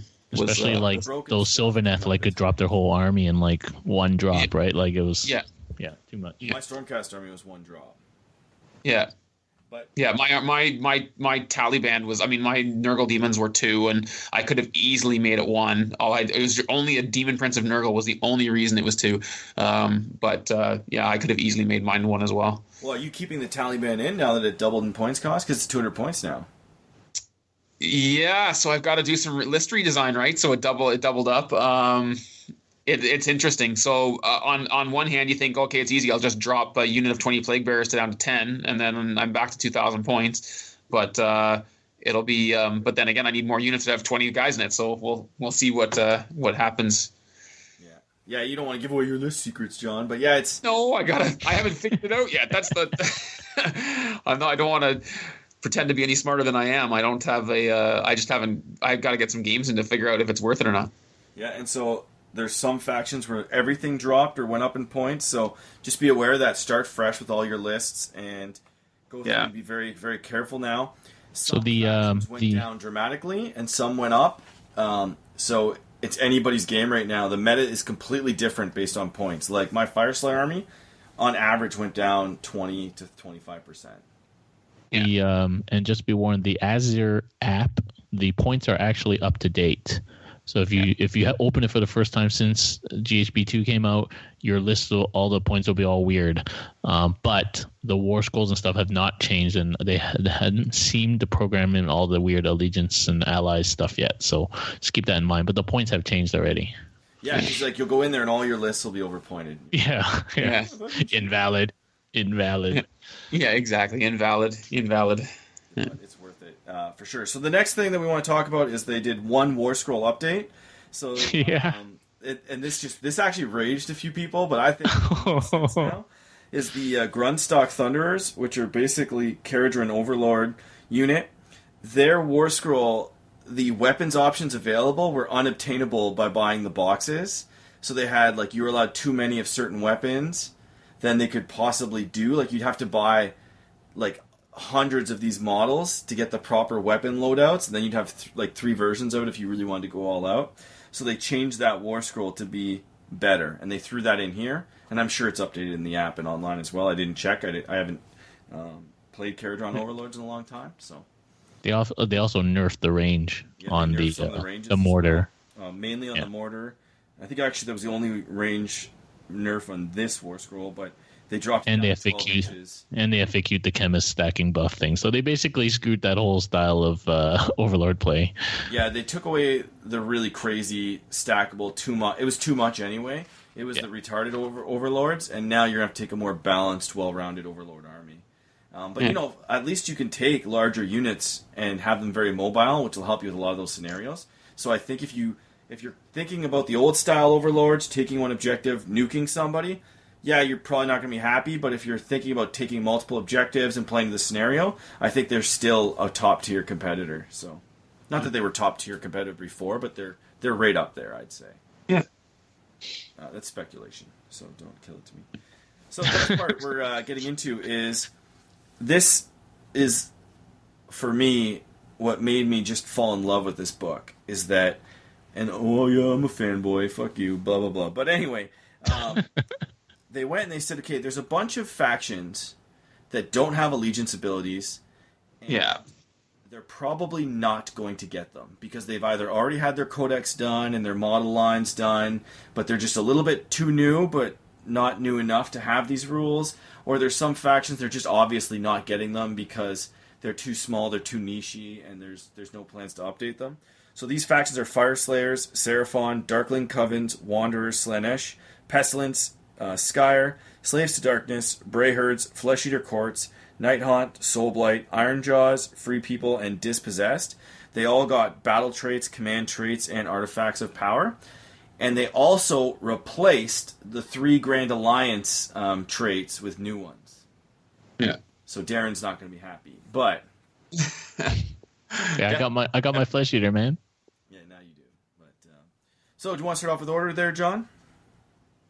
Just a brief summary. We're not going to get in every item. We're just going to give a quick overlay of what the order's changed. Okay. Well, why don't you do order, because you knew order better. I'm much in a better position to talk about destruction. Yeah, my bad. I should do order. And I'll do death. And you should do death, yeah. So basically the main order traits is they kind of removed the restriction where you had to be within range of your general, and basically all order units get to reroll Battle Shock. A lot of their items have basically stayed the same throughout it.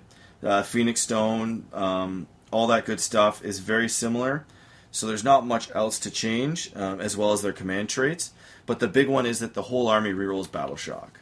So the next one, which is order again, would be Darkling Covens. These guys basically, because they're not going to get a new book, and the Darkling Covens is a lot of like spearmen, crossbowmen, and things like that. They're the old Dark Elf kind of infantry list. Yeah. And so basically a quick summary of what they did is, they added command traits and artifacts, but they also said, because they have rules where you need, you get certain buffs depending on how many infantry models you have in a unit.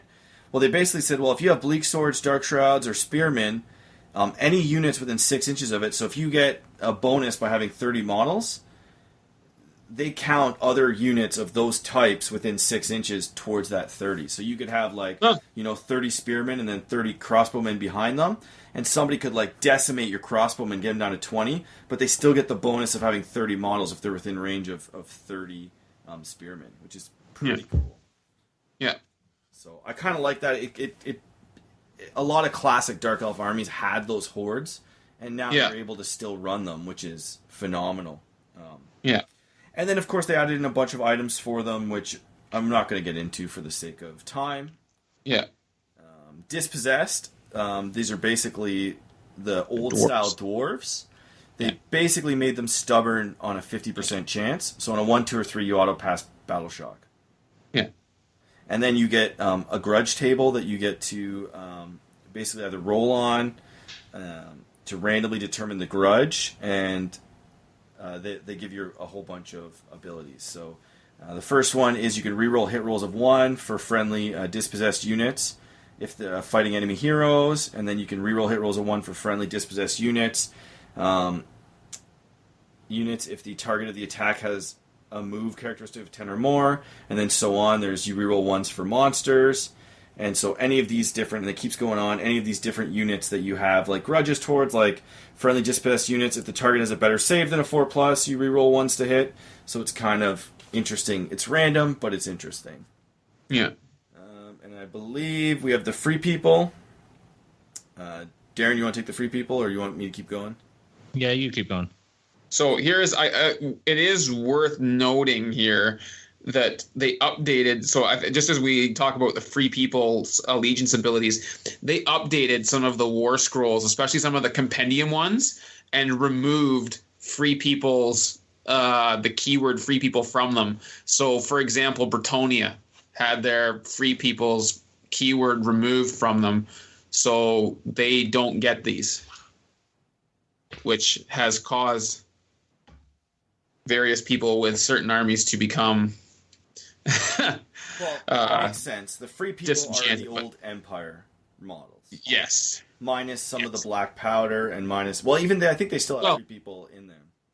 Yeah, I think and they are the Empire, but when the AOS first dropped, free peoples were basically any human, right? So your Bretonians, your Empire were all classified as free people, but they've since been updated. So, for example, the Bretonians have had that keyword removed from them, so that you're not able to use them for this. Yeah, because Bretonians are basically 1 foot out the door every book. Yes. We can talk about this later, but the compendium models took a hit right in this, which is good. Which I also agree that's good. But subject to other people's opinions. But yeah, so the free people, they basically get to reroll Battle Shock tests just as if they're basically order, and they added the Great Company kind of rule, which is basically 3 units. They're trained to fight together as a team. So you have to have 1 larger, and then they get smaller. If you have to have 3 units. It's basically the old what were they called for the Empire? They called them detachment rules. Yeah, it's very similar to that. And basically, whenever the enemy charges, you can lend support to friendly units. So the unit length support is more than 3 inches from an enemy. The unit being supported is within 3 inches of an enemy, and the 2 units are within 6 inches of each other. They can basically lend support and either shoot as if it's the shooting phase, charge as if it's the charging, or charge as if it's their charging phase. So when you come in, you charge like a parent unit that's much larger. You could then have 2 detachments, which are now called Overwatch, basically. Either Overwatch or charging. Which is crazy, because apparently these guys shoot like motherfuckers. Some of them, you could take your really big unit as maybe one of your bigger units is kind of missile troops, or the 2 smaller ones. I'd probably take the 2 smaller ones, and you'd run them behind like a big unit, and then when they get charged, they're shooting. And then you could retreat and just take it again, and retreat and take it again if you wanted to, which is kind of cool. I don't play this army, so I don't have a hardcore tactic outlined with how to deal with that. But it's something to be aware of, right? That you might want to shoot the smaller supporting units or the missile units, and then charge the lesser units, right? Well, if you listen to the old 8th edition, the old 8th edition tactic for this was to charge the detachments, not the parent unit, right? So then you can. Because if you charge the parent unit, the detachments can move in, but the other way doesn't work. So you can charge a detachment and not have the parent unit move in. So the trick was to take out the detachments first, and I would suggest the strategy would work here as well. Sorry, Darren. Well, I was just saying, if you listen to Reese on Frontline, he plays Free Peoples, and he talks about all the time how he can delete whole units in one shooting phase with his bows and guns and pistols and stuff. And so this seems pretty strong if he can delete you when you're charging. If you happen to charge the wrong person. You have to be very, as John said, very careful with who you charge. Or if you do charge, engage multiple units, because there is that restriction. If you have to be out of 3 inches of the enemy, right? So if you can charge and get into all the units, which might be impossible if you bubble wrap. Like, there's a million powers to this, but it is interesting. Yeah. Now the next one, we're still in order, so I'm going to keep going. The next one, which is pretty, and we're going fast, guys, so if we miss something or blah, blah, blah, please email us or comment. And, I'm sure we'll talk about more in the future, but I can't just go through everything. We're rushing through a little bit. So basically, this is awesome. So the Fire Slayer's got a major, major update. You can tell that GW was disappointed with the Fire Slayer sales because they fixed a lot of stuff. So basically, at the start of your hero phase, you roll a die. On a 1 to 5, you get a lesser ability, and on a 6, you get like a bigger ability. And so you get to basically pick which ability you want for which rune or ability you want to use for that turn. And so some of them are like reroll 1s in combat, add 1 attack characteristic, add 1 damage characteristic to attacks made by friendly Fire Slayer units if the roll is a 6 or more. And then, of course, each one of these has like an enhanced effect. So if the first one is like reroll hit rolls of 1, well, if you get a 6, you add 1 to the attack. Sorry, I was kind of rushing through there. And then the Rune of Searing Hot is you add 1 damage characteristic, but if you roll a 6, enemy units within 3 inches of a friendly Fire Slayer unit suffer a mortal wound instead. The next one is increase the rend characteristic by 1. And then the enhanced effect is basically increase it by a further 1. Yeah, I really like this flavor of this rune shit. It's awesome. It makes me want to play these dwarves. This one, too, so you could be like, oh, I don't want to take battle shock tests. This turn, I don't take battle shock tests. If I happen to roll a 6, friendly Fire Slayer models that are slain in combat phase are not removed until the end. That's pretty good. This is my... the next 2 are my favorite ones, because they definitely plug holes in the list.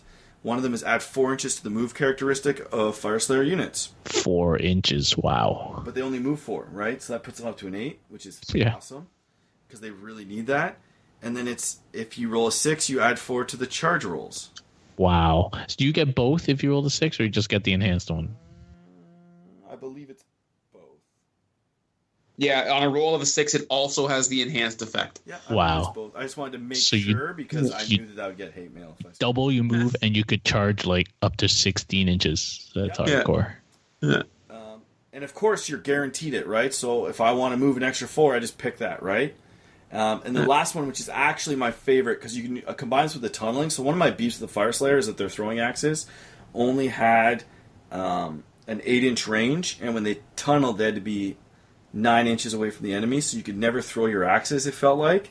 And so this is basically, I add 8 inches to the range of my throwing axes, and you get to reroll 1s if you roll the enhanced effect in addition to that. And why that's so crucial is that now my Fire Slayer, my slow-moving, kind of survivable horde army, can now actually shoot at range for a couple turns. So the problem I had when I was playing against like Ron's Corn army is he would just come right into me, and I had no answer. Because if I was close enough to throw axes, I was fucked. Yeah, sorry, I shouldn't drop the F-bomb. But anyway, I was screwed. And, now I can be like, okay, I'm 16 away, I'm going to throw my axes. Now there's good odds you're going to charge me, but some things might not, and I can kind of chill back. Or I could tunnel on a flank and throw axes at your character. It gives me a lot of tactical flexibility. If you're playing a shooting army, I can now move at you much faster. 8 inches in a run is great.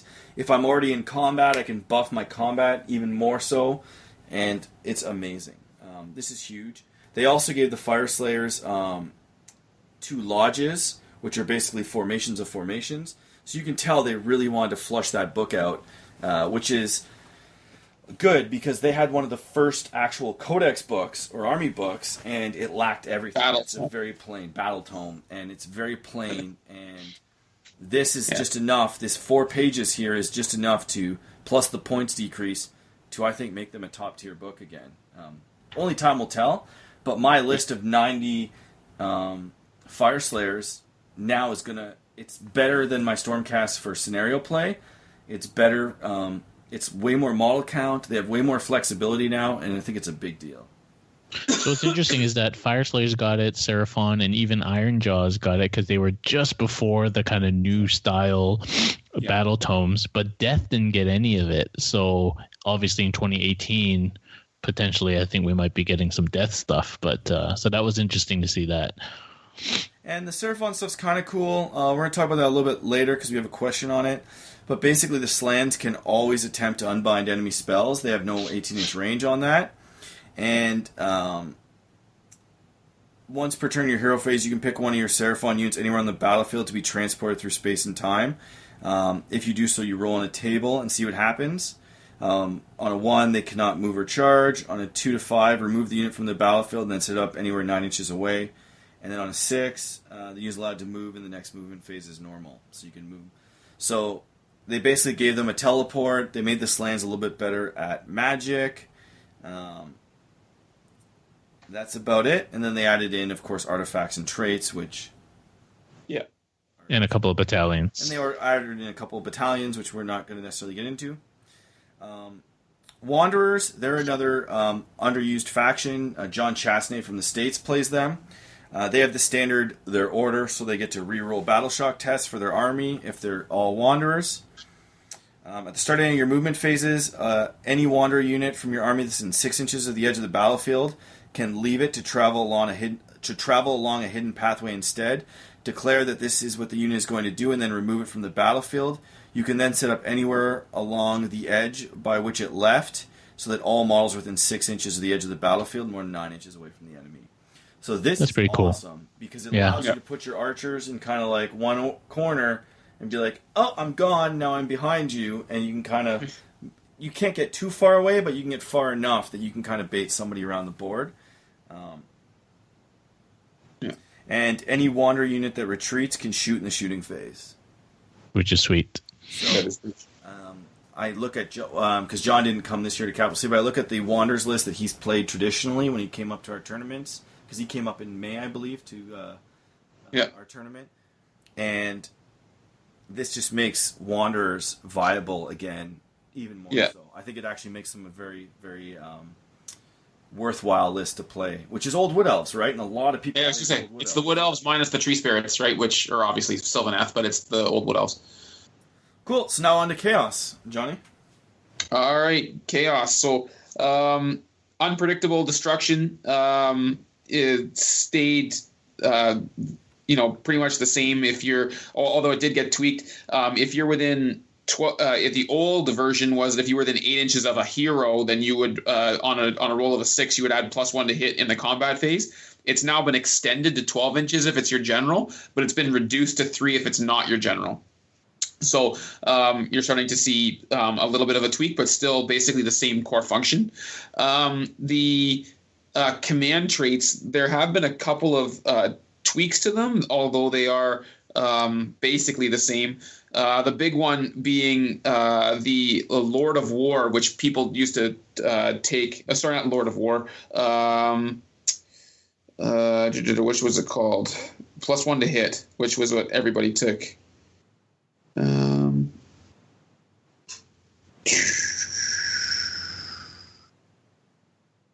I don't see it here. What are you looking for? Oh, yes, I can. Yeah, there was a +1 to hit that everyone seemed to take before, but that's, anyways, we'll keep going. So, anyways, the chaos abilities are basically a lot of them are the same as what they always were. So, with the exception of they got tweaked. Yeah, didn't change much. Brayherds. So this is the Beastmen of old. So now we're starting to see some command abilities and battle traits for them. The big one, the battle traits, is now they can ambush. They get their ambush rules back, which they had before. Did you know if in the they could ambush on War Scrolls or not? I haven't played anybody playing Beastmen in AOS. The only person I've seen playing Beastmen ran them as a clumped battle line in like the middle of the board. Sure, yeah. So I remember there being like a battalion or something, but I don't think it was worth it. But as I said, beastmen are not popular anymore. No, they're not. So, but they are for the big one for their battle traits. They get the ability to ambush. So instead of setting up a Brayherd unit on the battlefield, you can place it to a side, basically saying it's in ambush. And then in your first movement phase, you can set it up units wholly within 6 inches of the edges of the battlefield and no more than 9 inches or more than 9 inches from an enemy. So basically, you're allowed to ambush anybody in your army, which is a huge deal. In terms of giving this army a lot of mobility. We also got the Herdstones back. This was a staple back in the day. So busted. But so I'm sure classic Beastman players are happy to get their Herdstones. Sort of an interesting technique or tweak on some of using some of the scenery rules. So when you pick your general, setup is complete. Yeah. So when you pick your general, the Herdstone goes within 6 inches of them. Use a suitable model that's up to 4 inches across to represent the Herdstone. So not for those of you that played in the what year was that? I don't even remember what year it was. It was War Masters, the year that I took Kairos and made a giant Herdstone and then hid Kairos behind him the whole time. So no abuse. 4 inches across is going to hide a lot of models, like a lot of characters. Yeah. So we'll character hiding system now. Yeah, that's it. So it's still open to something, but anyways, it has to be set up in open ground. Can't be within any 1 inch of any other terrain. Friendly models treat it as having the damned, arcane, and inspiring senior rules, whereas all other units, so all enemy units treat it as having the deadly scenario, deadly rule from the scenario rule from Warhammer. So your opponent's having that. And the interesting thing is they treat it as open ground, so that means yeah. You move through it, right? Yeah. So they don't tell you how tall this Herdstone can be. No. They say suitable, though, Darren. Suitable. Well, that like tower that you have is freaking tall. I mean, this thing is about 4 inches. There you go. That's a Herdstone. You could have an obelisk that's 4 inches diameter, but is like a foot tall. Like, that doesn't say. But remember, you have to take Allegiance Brayherd, which means that you're having all beastmen anyway. So there's not a lot you're going to want to hide behind a giant Herdstone. You're Jabberslythe. Man, he might be wider than 4 inches. Actually, probably isn't wider than 4 inches. But you get a slight angle on him, he's dead. So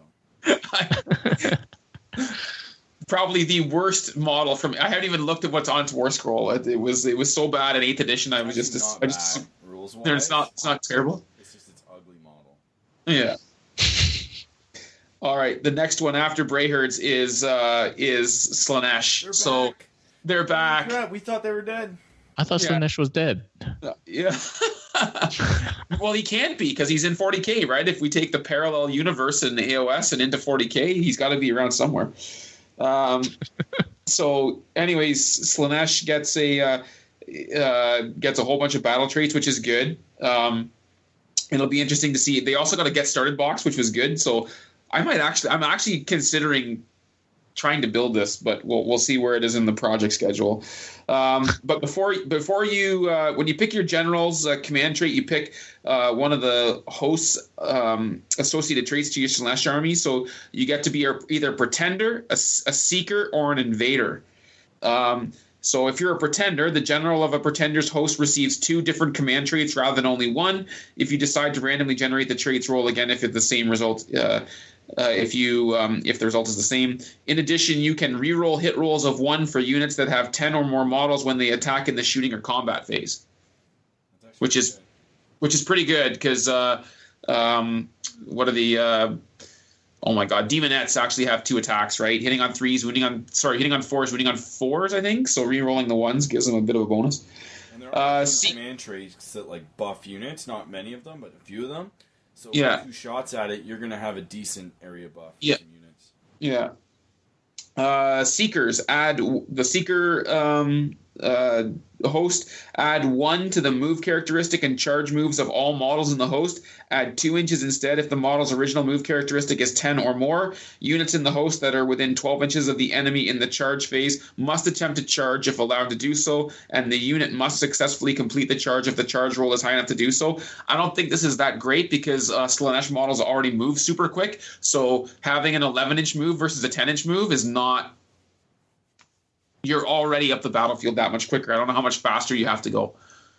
Yeah, and always having to charge might lose you games. Yeah. It just limits your flexibility.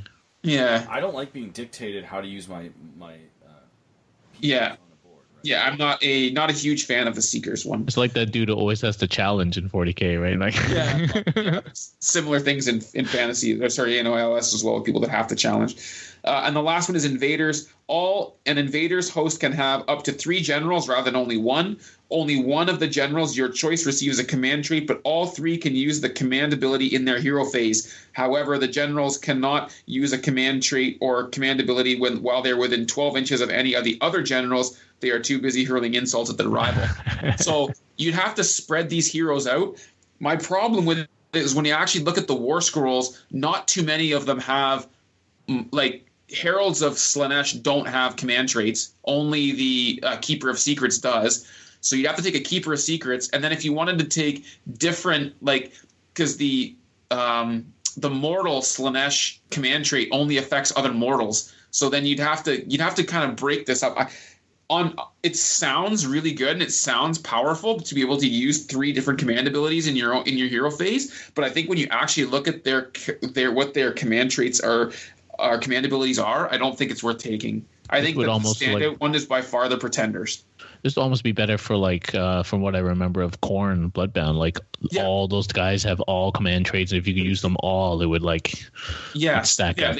It would be really good. And there's quite a few armies where I think you can abuse some of the, if you could use multiple command abilities, there would be some abuses there. But with Slaanesh, I don't see it. I think the Pretenders is by far and away the standout trait, the standout one you want to take here. Yeah, unless like some new characters come in, or maybe there is some kind of weird, obscure trick you can do that we're not aware of. But I totally agree with you. Yeah. We haven't covered any of the command traits and the artifacts, so I'll skip those. But those are could be worth looking into. Allegiance abilities. Slaves to Darkness is next. The champion. So basically, your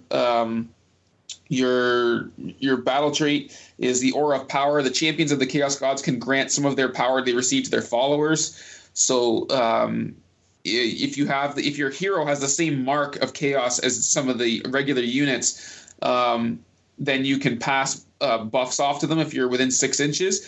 So the Khorne ones are rerolls of 1 for attacks made, reroll hit rolls of 1 in the combat phase. Slaanesh is reroll dice rolls of 1 when making run or charge rolls. Nurgle is reroll wound rolls of 1. And then Tzeentch is reroll saves of 1 and then no mark is add 1 to the bravery of the unit granted this ability. So they're all usable. They're all usable, so you can pass these off to the units if they have the same marks. The Eye of the Gods is back. So for those of you that used to abuse your war shrines, Chris, so you would be able to use. You can roll a chart. So if a Chaos hero in a Slaves to Darkness army, with the exception of Demon Princes, makes an attack in a combat phase that slays a hero or a monster, make a roll on the table below after the hero's attacks have been completed. Roll a dice if a reward other than the eye opens is received by a model of more than once. On a 1 to 3, apply the Spawndom result instead. On a 4 to 6, apply the Dark Apotheosis result instead. So basically, this is the old chart where you roll. If you roll double 1s, you get turned into a spawn. If you roll double 6, you get turned into a Demon Prince. And then the up and down the chart are adding 1 to the wounds, adding 1 to save rolls, add 1 to the hit rolls, add 1 to the wound rolls, and you can get a whole bunch of these if you're killing a whole bunch of characters. In my experience, it almost never happens where you've actually used one character to kill another. So it's rare to happen, right?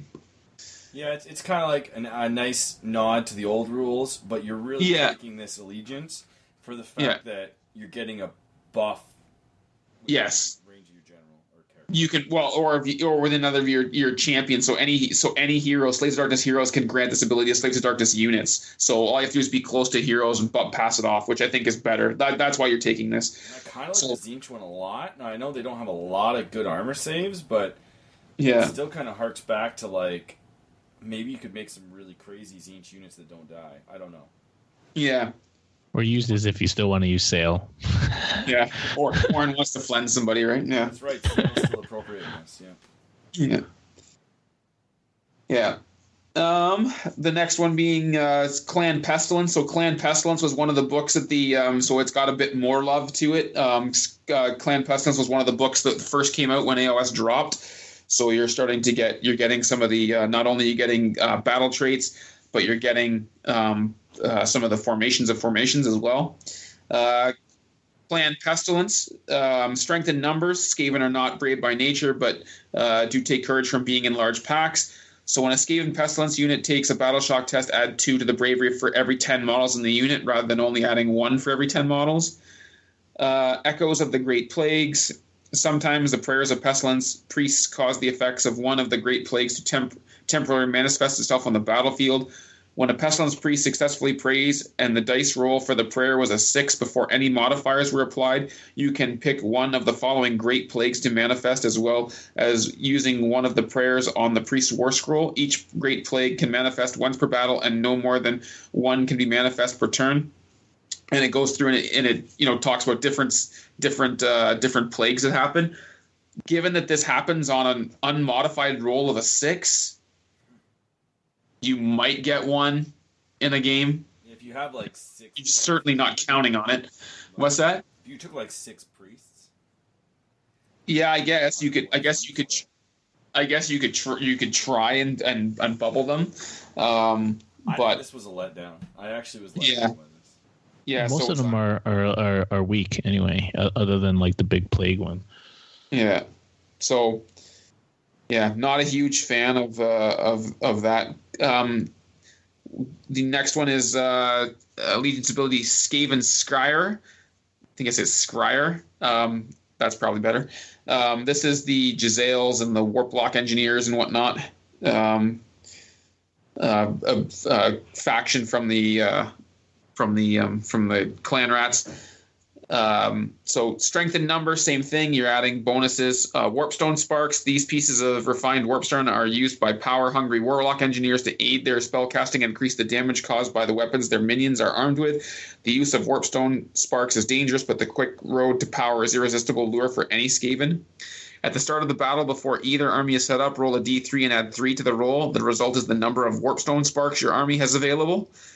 Each Warpstone Spark can be used once per battle, either to reroll casting roll or unbinding roll for a Skyer Wizard for your army, or to reroll a failed hit or wound roll for an attack made by a Skyer hero during your army, from your army, or to double the damage characteristic or weapon used by the Skyer model from your army for one successful attack. You must decide if you want to reroll a roll immediately after making it. You cannot use more than one Warpstone Spark in the same phase. Roll a dice after the Warpstone Spark and complete the spell or attack's reused effect. On a roll of 1, the unit that cast a spell or made the attack suffers D6 mortal wounds. D6 mortal wounds. Yeah, so it goes back to the old. This is a sort of a going back to tradition here, and this is the Skaven doing lots of damage or blowing themselves up. So, it's kind of like command points. But imagine in 40K, every time you use the command point, a 1 in 6 chance of mortal wounding yourself. I haven't given this one a lot of look yet. I've never been a big Skaven guy. I think the opportunity, and I'd have to double check some of their war scrolls, but if they've got some doubling the damage characteristic can get nasty, depending on what that damage characteristic is, right? Yeah, so if you've got something with damage 3 and you're doubling it up to 6, that's a big deal. So it'll be interesting to. I'd have to go through and take a look at if there's some opportunities for some big numbers there. Yeah, what are those dudes called with the crazy warp flame thingies that do like crazy mortal wound output? If you double that, that's like that's those guys hurt. Though I don't think mortal wounds inflict a wound; they don't do damage. I could be wrong. I'd have to really look into that. So don't focus on that. Now, one of the cool things is they have a wicked artifact that basically allows you to use one Warpstone Spark each turn without expending the token. So as long as you have one left in your pool, you can have one character use it. So if you start taking a whole bunch of wizards, you can basically make sure that all of your spells are going off, which could be okay, right? Yeah, and then the esoteric free, but then you roll 1/6 and you're like, you could just lose that character. But yeah, so it's kind of cool, and I this one you really need to sit down and figure out, and I don't think we've given enough thought to say what it is. It's not as obvious as the previous Skaven. Yes. Yeah. So I think there's some. Yeah, this one would be worth studying. That is the end of the Chaos factions that were updated. Yeah, and we're just going fast to give people a brief summary so they know what to expect. We're not going into detail. So, Darren, take away the death. Oh, death. Yes. So if you just choose generic death, which is still, in my opinion, a valid thing to choose for certain death factions anyway. So your deathless minions was nerfed. It's only 6 inches now instead of 10 inches. That makes it hard, especially with some of these missions where you have to spread out across the board. But it's otherwise the same. You get a 6+ feel no pain, basically. They did change a bunch of these command traits, tweak them a little bit. So Ruler of the Night, which used to be awesome, your Deathless Minions goes up to 5+, which was really good. Awesome. Nope. Now it's but it extends your range now to 12 inches from 6, but it doesn't put it up to a 5+. Cry. Oh, that just makes me so happy. Oh, cry. Yes. These minions can never be better than a 6. Cry. The next one, hit and wound. It used to be just hits, and then the mortal wound one is the same. So is the casting one. So Red Fury, which used to make your general attack again if you rolled less than the number of damage you did. Now you just have to roll a 5 up to attack again. So it's good or bad, probably worse. Yeah, because you put it on your terror guys, you're doing crazy damage. You always get to attack twice. So now it's just a 1 in 3 chance of attacking twice. So they hit death with a nerf bat. Yeah, and then the supernatural horrors is basically the same. Artifacts have pretty much stayed the same. The only one that changed was the Ring of Immortality. So now when you take your last wound, you roll a d6. On a 1 and 2, you actually still die. So there's a third chance that you took this artifact for nothing. If you roll, it was for nothing for sure because you had to pay the points to get the model back. Yeah. At least now it's like a 66% chance to get D3 wounds back and not die. So that's a big. So so now you get D3 if you roll a 3 up, and then so you don't technically die, so you don't have to worry about the whole points thing, and then you can move yourself. Which is a big deal. That's a huge change, that one, because it was almost garbage before. Nobody could ever use it unless you paid 2 Vampire Lords. Why would you? Yeah. Right? Yeah. So those are the kind of generic things. So close to my heart, of course, is Flesh Eater Quartz. So Flesh Eater Quartz gets a little bit of love in this handbook. We still have the same Deathless Minions thing, but now they call it Deathless Courtiers for Flesh Eater Quartz. And Feeding Frenzy is now like a battle trait as opposed to an ability that you used to be able to get. And basically, it's a little bit confusing, but if you kill an enemy unit in combat, on a 6 up, you get to pile in and fight again, which is good if you have stuff to pile in close to you and fight again. But if you don't, just kind of pointless. Yeah. And you can only do that once, so you can't, keep piling. And then interestingly now, so your whole army gets a delusion. So it's kind of like it's in addition to like your command trait, your whole army gets a delusion, and they're kind of small little bonuses. But the interesting thing is you keep the bonus even if your general dies. So some of them reroll 1s when you make run or charge. One is reroll hit and wound rolls of 1 when attacking monsters. You can reroll rolls of 1 when you're making this double pile-in move that we talked about just a second ago. Reroll 1 for attacks against heroes. Reroll 1 for attacks made by heroes other than your general. And reroll save rolls of 1 which is great. But then the second part says you have to have at least half the models in that unit in your own territory. So that might be useful for ghouls in your back court holding your home objectives. So they get to reroll save rolls of 1, which is decent. But then you have to pick that for your whole army. However, under the command traits, probably one of the strongest command traits is the last command trait, completely delusional. As long as your general is alive at the start of your hero phase, you can change your delusion. And it doesn't say you can only do that once per game. So every turn you could pick a different delusion, which I think is probably one of the better command traits. The other one is just kind of reroll wounds and, general stuff like that.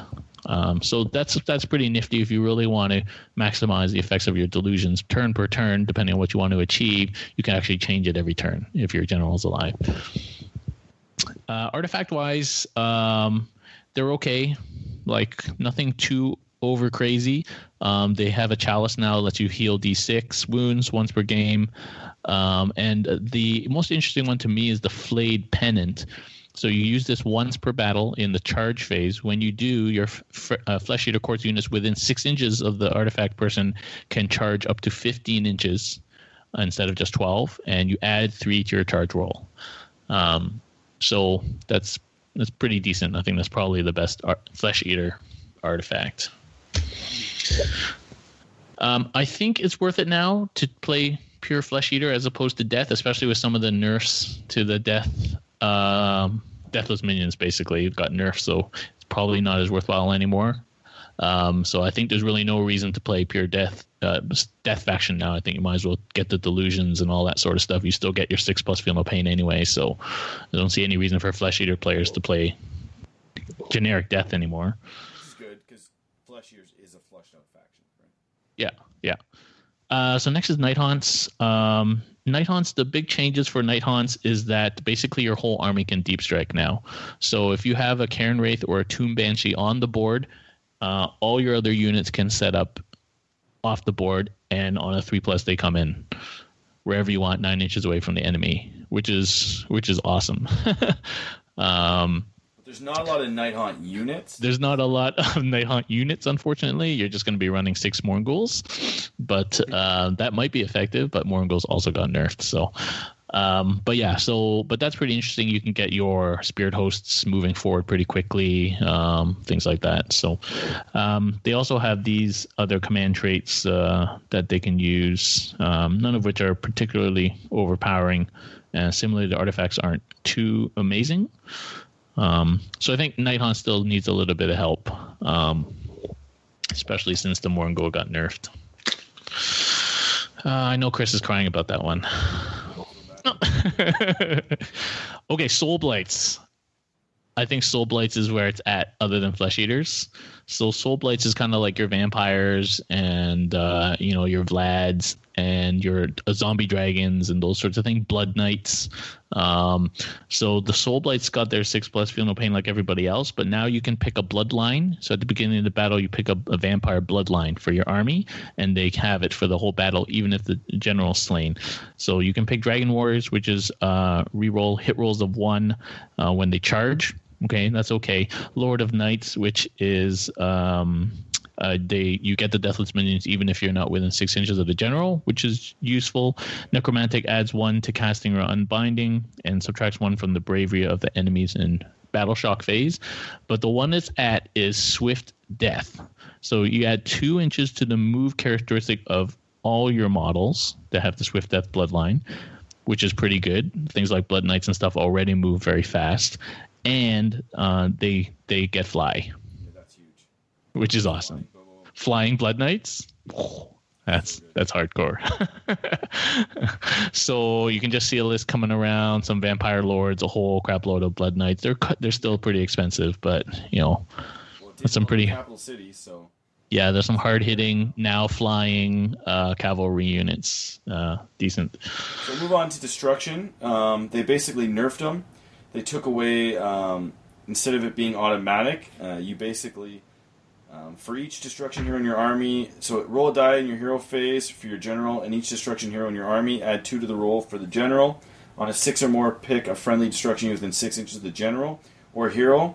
and it can move 6 inches if it is more than 12 inches from an enemy, or it can immediately pile in if it was within 3 inches of an enemy, or it can immediately declare a charge in any other circumstances. It cannot run when it makes a move, but can move, charge, or pile in again later in the same turn. That's a pretty big nerf.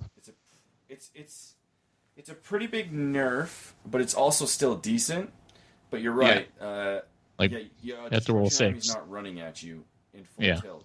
So when you're bubble wrapping things with goblins, they've now moved slower.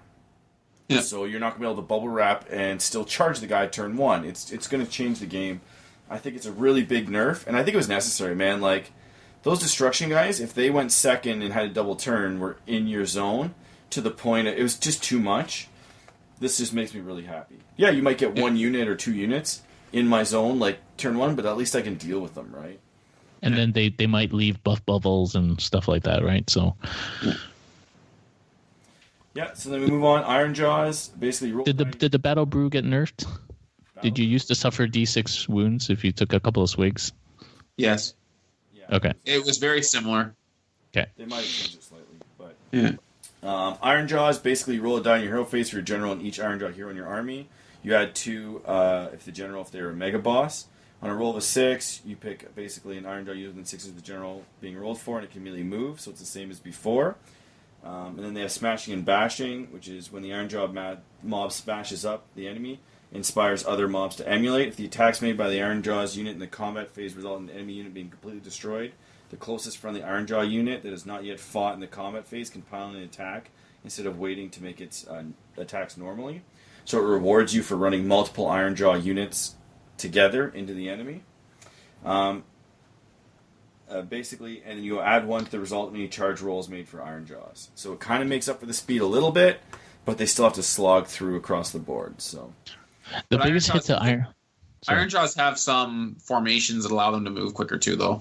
Yeah, which being busted when you combined it with the regular. Yes. Well, which they have now, so it slowed them down a little bit, but they're still very fast, very effective, very hitty. You're going to want to take multiple units, move them in together so you can activate out of phase, and then you could potentially run 2 units up and they both fight before your opponent gets to counter, which is pretty good. The other thing about... But the challenge with some of that is that these guys, like, some of the power that these guys used to have was in a big unit of brutes that was buffed. So they'd be able to move that fully buffed unit of brutes up that was, like, say, 10 dudes in it, because some of the reach on their weapons is pretty big. So you can, depending on their equipment loadout, you can move them up, charge, and then the guys in the back still fight because they have the range, and like get some of their characters buffed, give them +1 attack. Like they can call the Waz, so they get +1 attack. They can use the War Chanta to get +1 hit. So you take that big unit of brutes and push it into somebody, and it would delete whatever it touched. But now they're giving you benefits to running more MSU and getting to pile in extra and stuff. I think this is a. They took a hit too because a lot of their useful battalions, the Gore Fist, the Iron Fist, all those things all went up crazy points. And you never really had that many models in the Iron Jaw army anyway. No. So, I mean, Gordrak got a bit cheaper, but he's still expensive. So if you drop Gordrak, you then take more Ardboys instead of like brutes, you can get. I think that's what you have to do. I think that's what you have to do now. Yeah, the battalion cost went up so much. You could usually run 2 or 3 battalions per list before, and now you're picking one. I just wanted to mention, Darren, because you mentioned the nerf on the thing on the Battle Brew. The Battle Brew used to be if you took 2 swigs, you would take 1 mortal wound every turn after that. So you're kind of gambling. Like if you did like if you drank the double Battle Brew on the first turn. In the old book, you would take 5 wounds, but you get a D6 chance. You might only take 1. Like I don't know if it's a nerf per se, but it's a change anyway.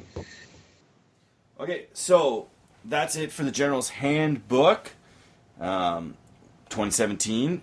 We're going to have to actually skip Pimp My List this episode. We're going to go right into Q&A and then the wrap up. But before we do, John, final thoughts on the General's Handbook? I think this is an excellent version 2. So they had a great group of experienced gamers that set out and created the General's Handbook and really saved AOS from a slow, painful death.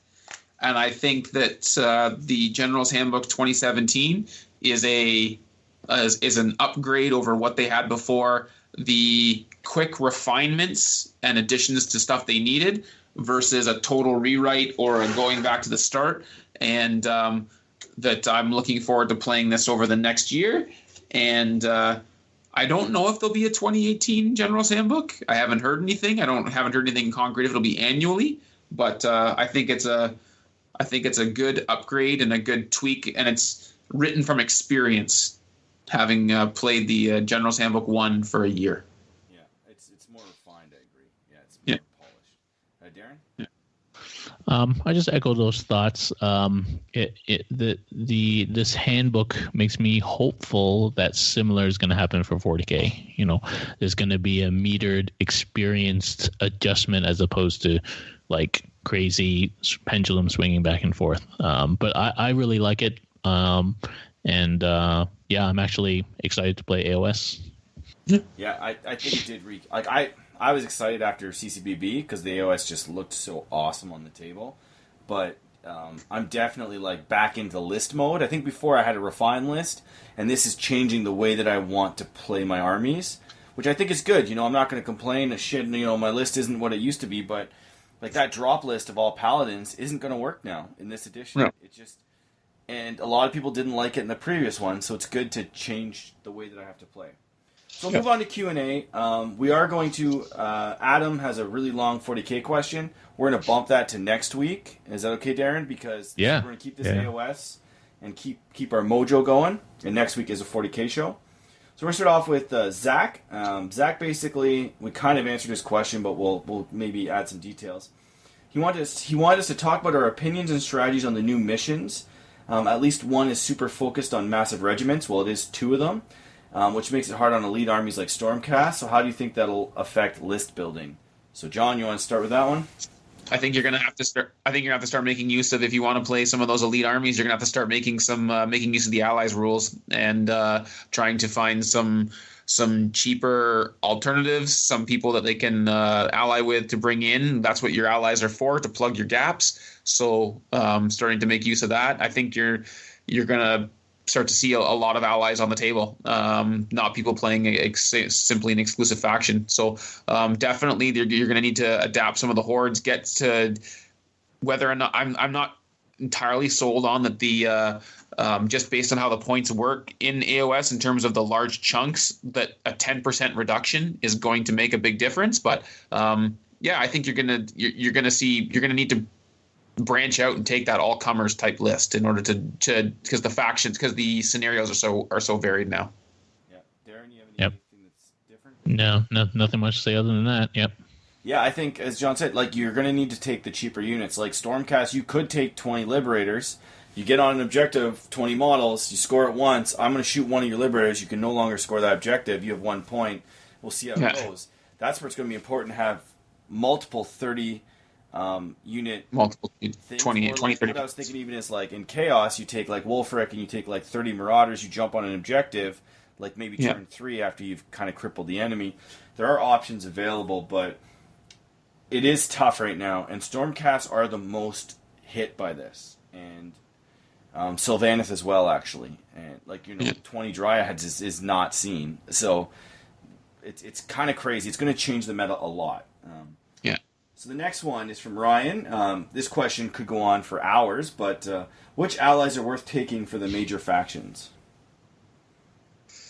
That could go on for hours. that could go on for hours. I think what you're going to need to I think you're going to start to see specific. It depends on what faction you have. You're going to start to try and plug holes. Like that's where your allies are going to come. So if you take Stormcast, you're going to take Free Peoples because that's your cheapest option at cheap troops.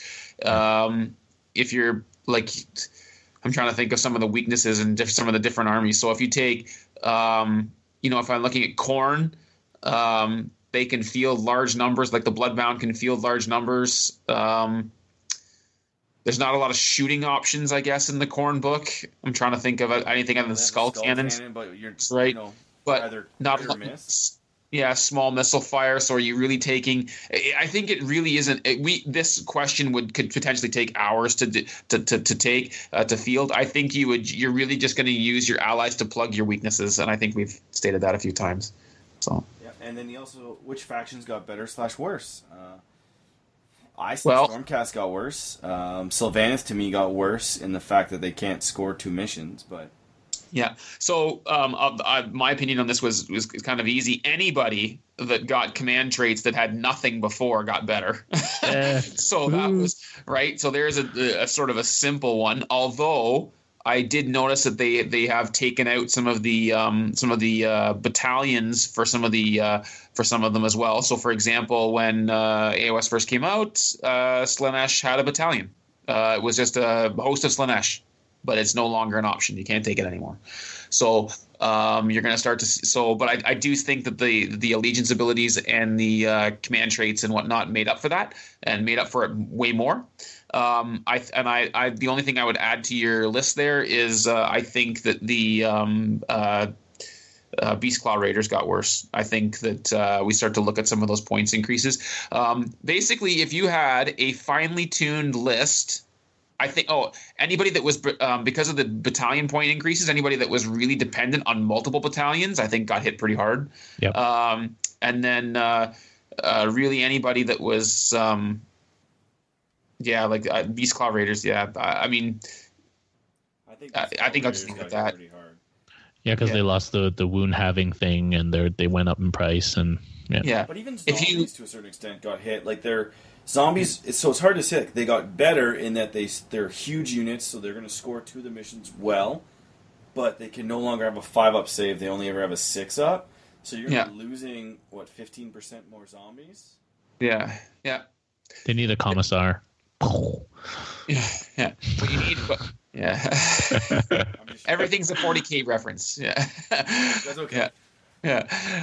No, Oracle's there's got worse. Yeah.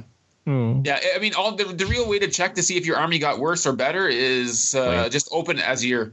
If you for example, like Chris, you opened Azir and you saw your Fire Slayers and you're like woohoo, and then if you opened up your same Azir and you opened up your Storm class list, you went oh shit, right?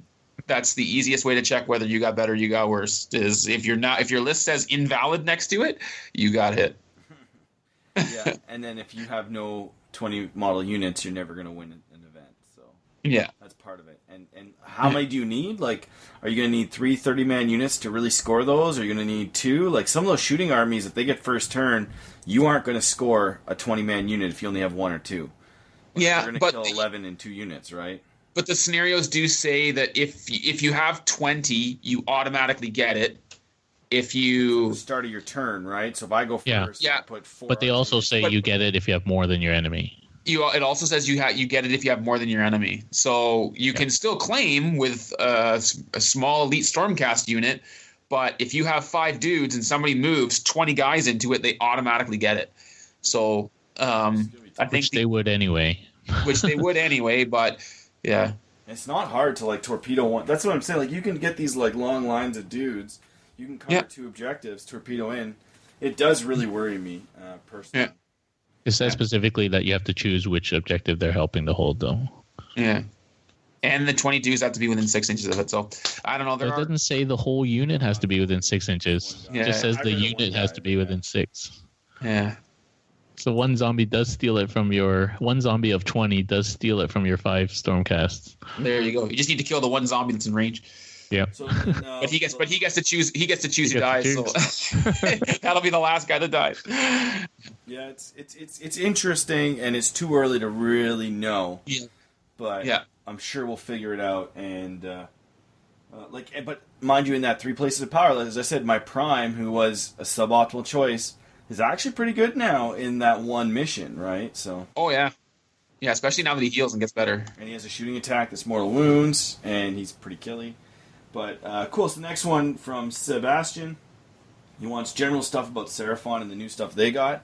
So yeah, if you're a hardcore Seraphon player, you're going to be pretty disappointed in what you got, because quite frankly, all you got was some dispelling, some artifacts, which is kind of nice. Now they did get that one teleporting of a unit, which could be game changing, because Seraphon are a very expensive, very elite army, and you wanted they kind of lacked mobility. Now, one of their battalions, we're not Seraphon players, so we can't go too far in detail, but one of their battalions allows you to automatically summon Saurus.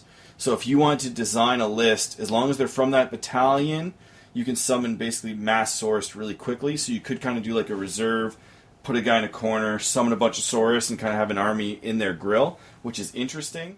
I'm not sure how effective it is in game, but it's interesting. So Seraphon didn't get the boost that we hoped, but maybe their points fixes might help that. Yeah. Cool. So I guess that ends our podcast for tonight. Thanks for joining us, John and Darren, as usual. Thanks for having me again. No problem. Thanks for listening, all the people out there. For feedback, you can email us, canhammer.podcast@gmail.com. For more information, go to canhammer.ca. And we are youtube.com/canhammer. If you want to support the show, go to canhammer.com/Patreon. Or sorry, patreon.com/canhammer. And there you go. Have a good evening. All right, guys. Take it easy. Have a good one.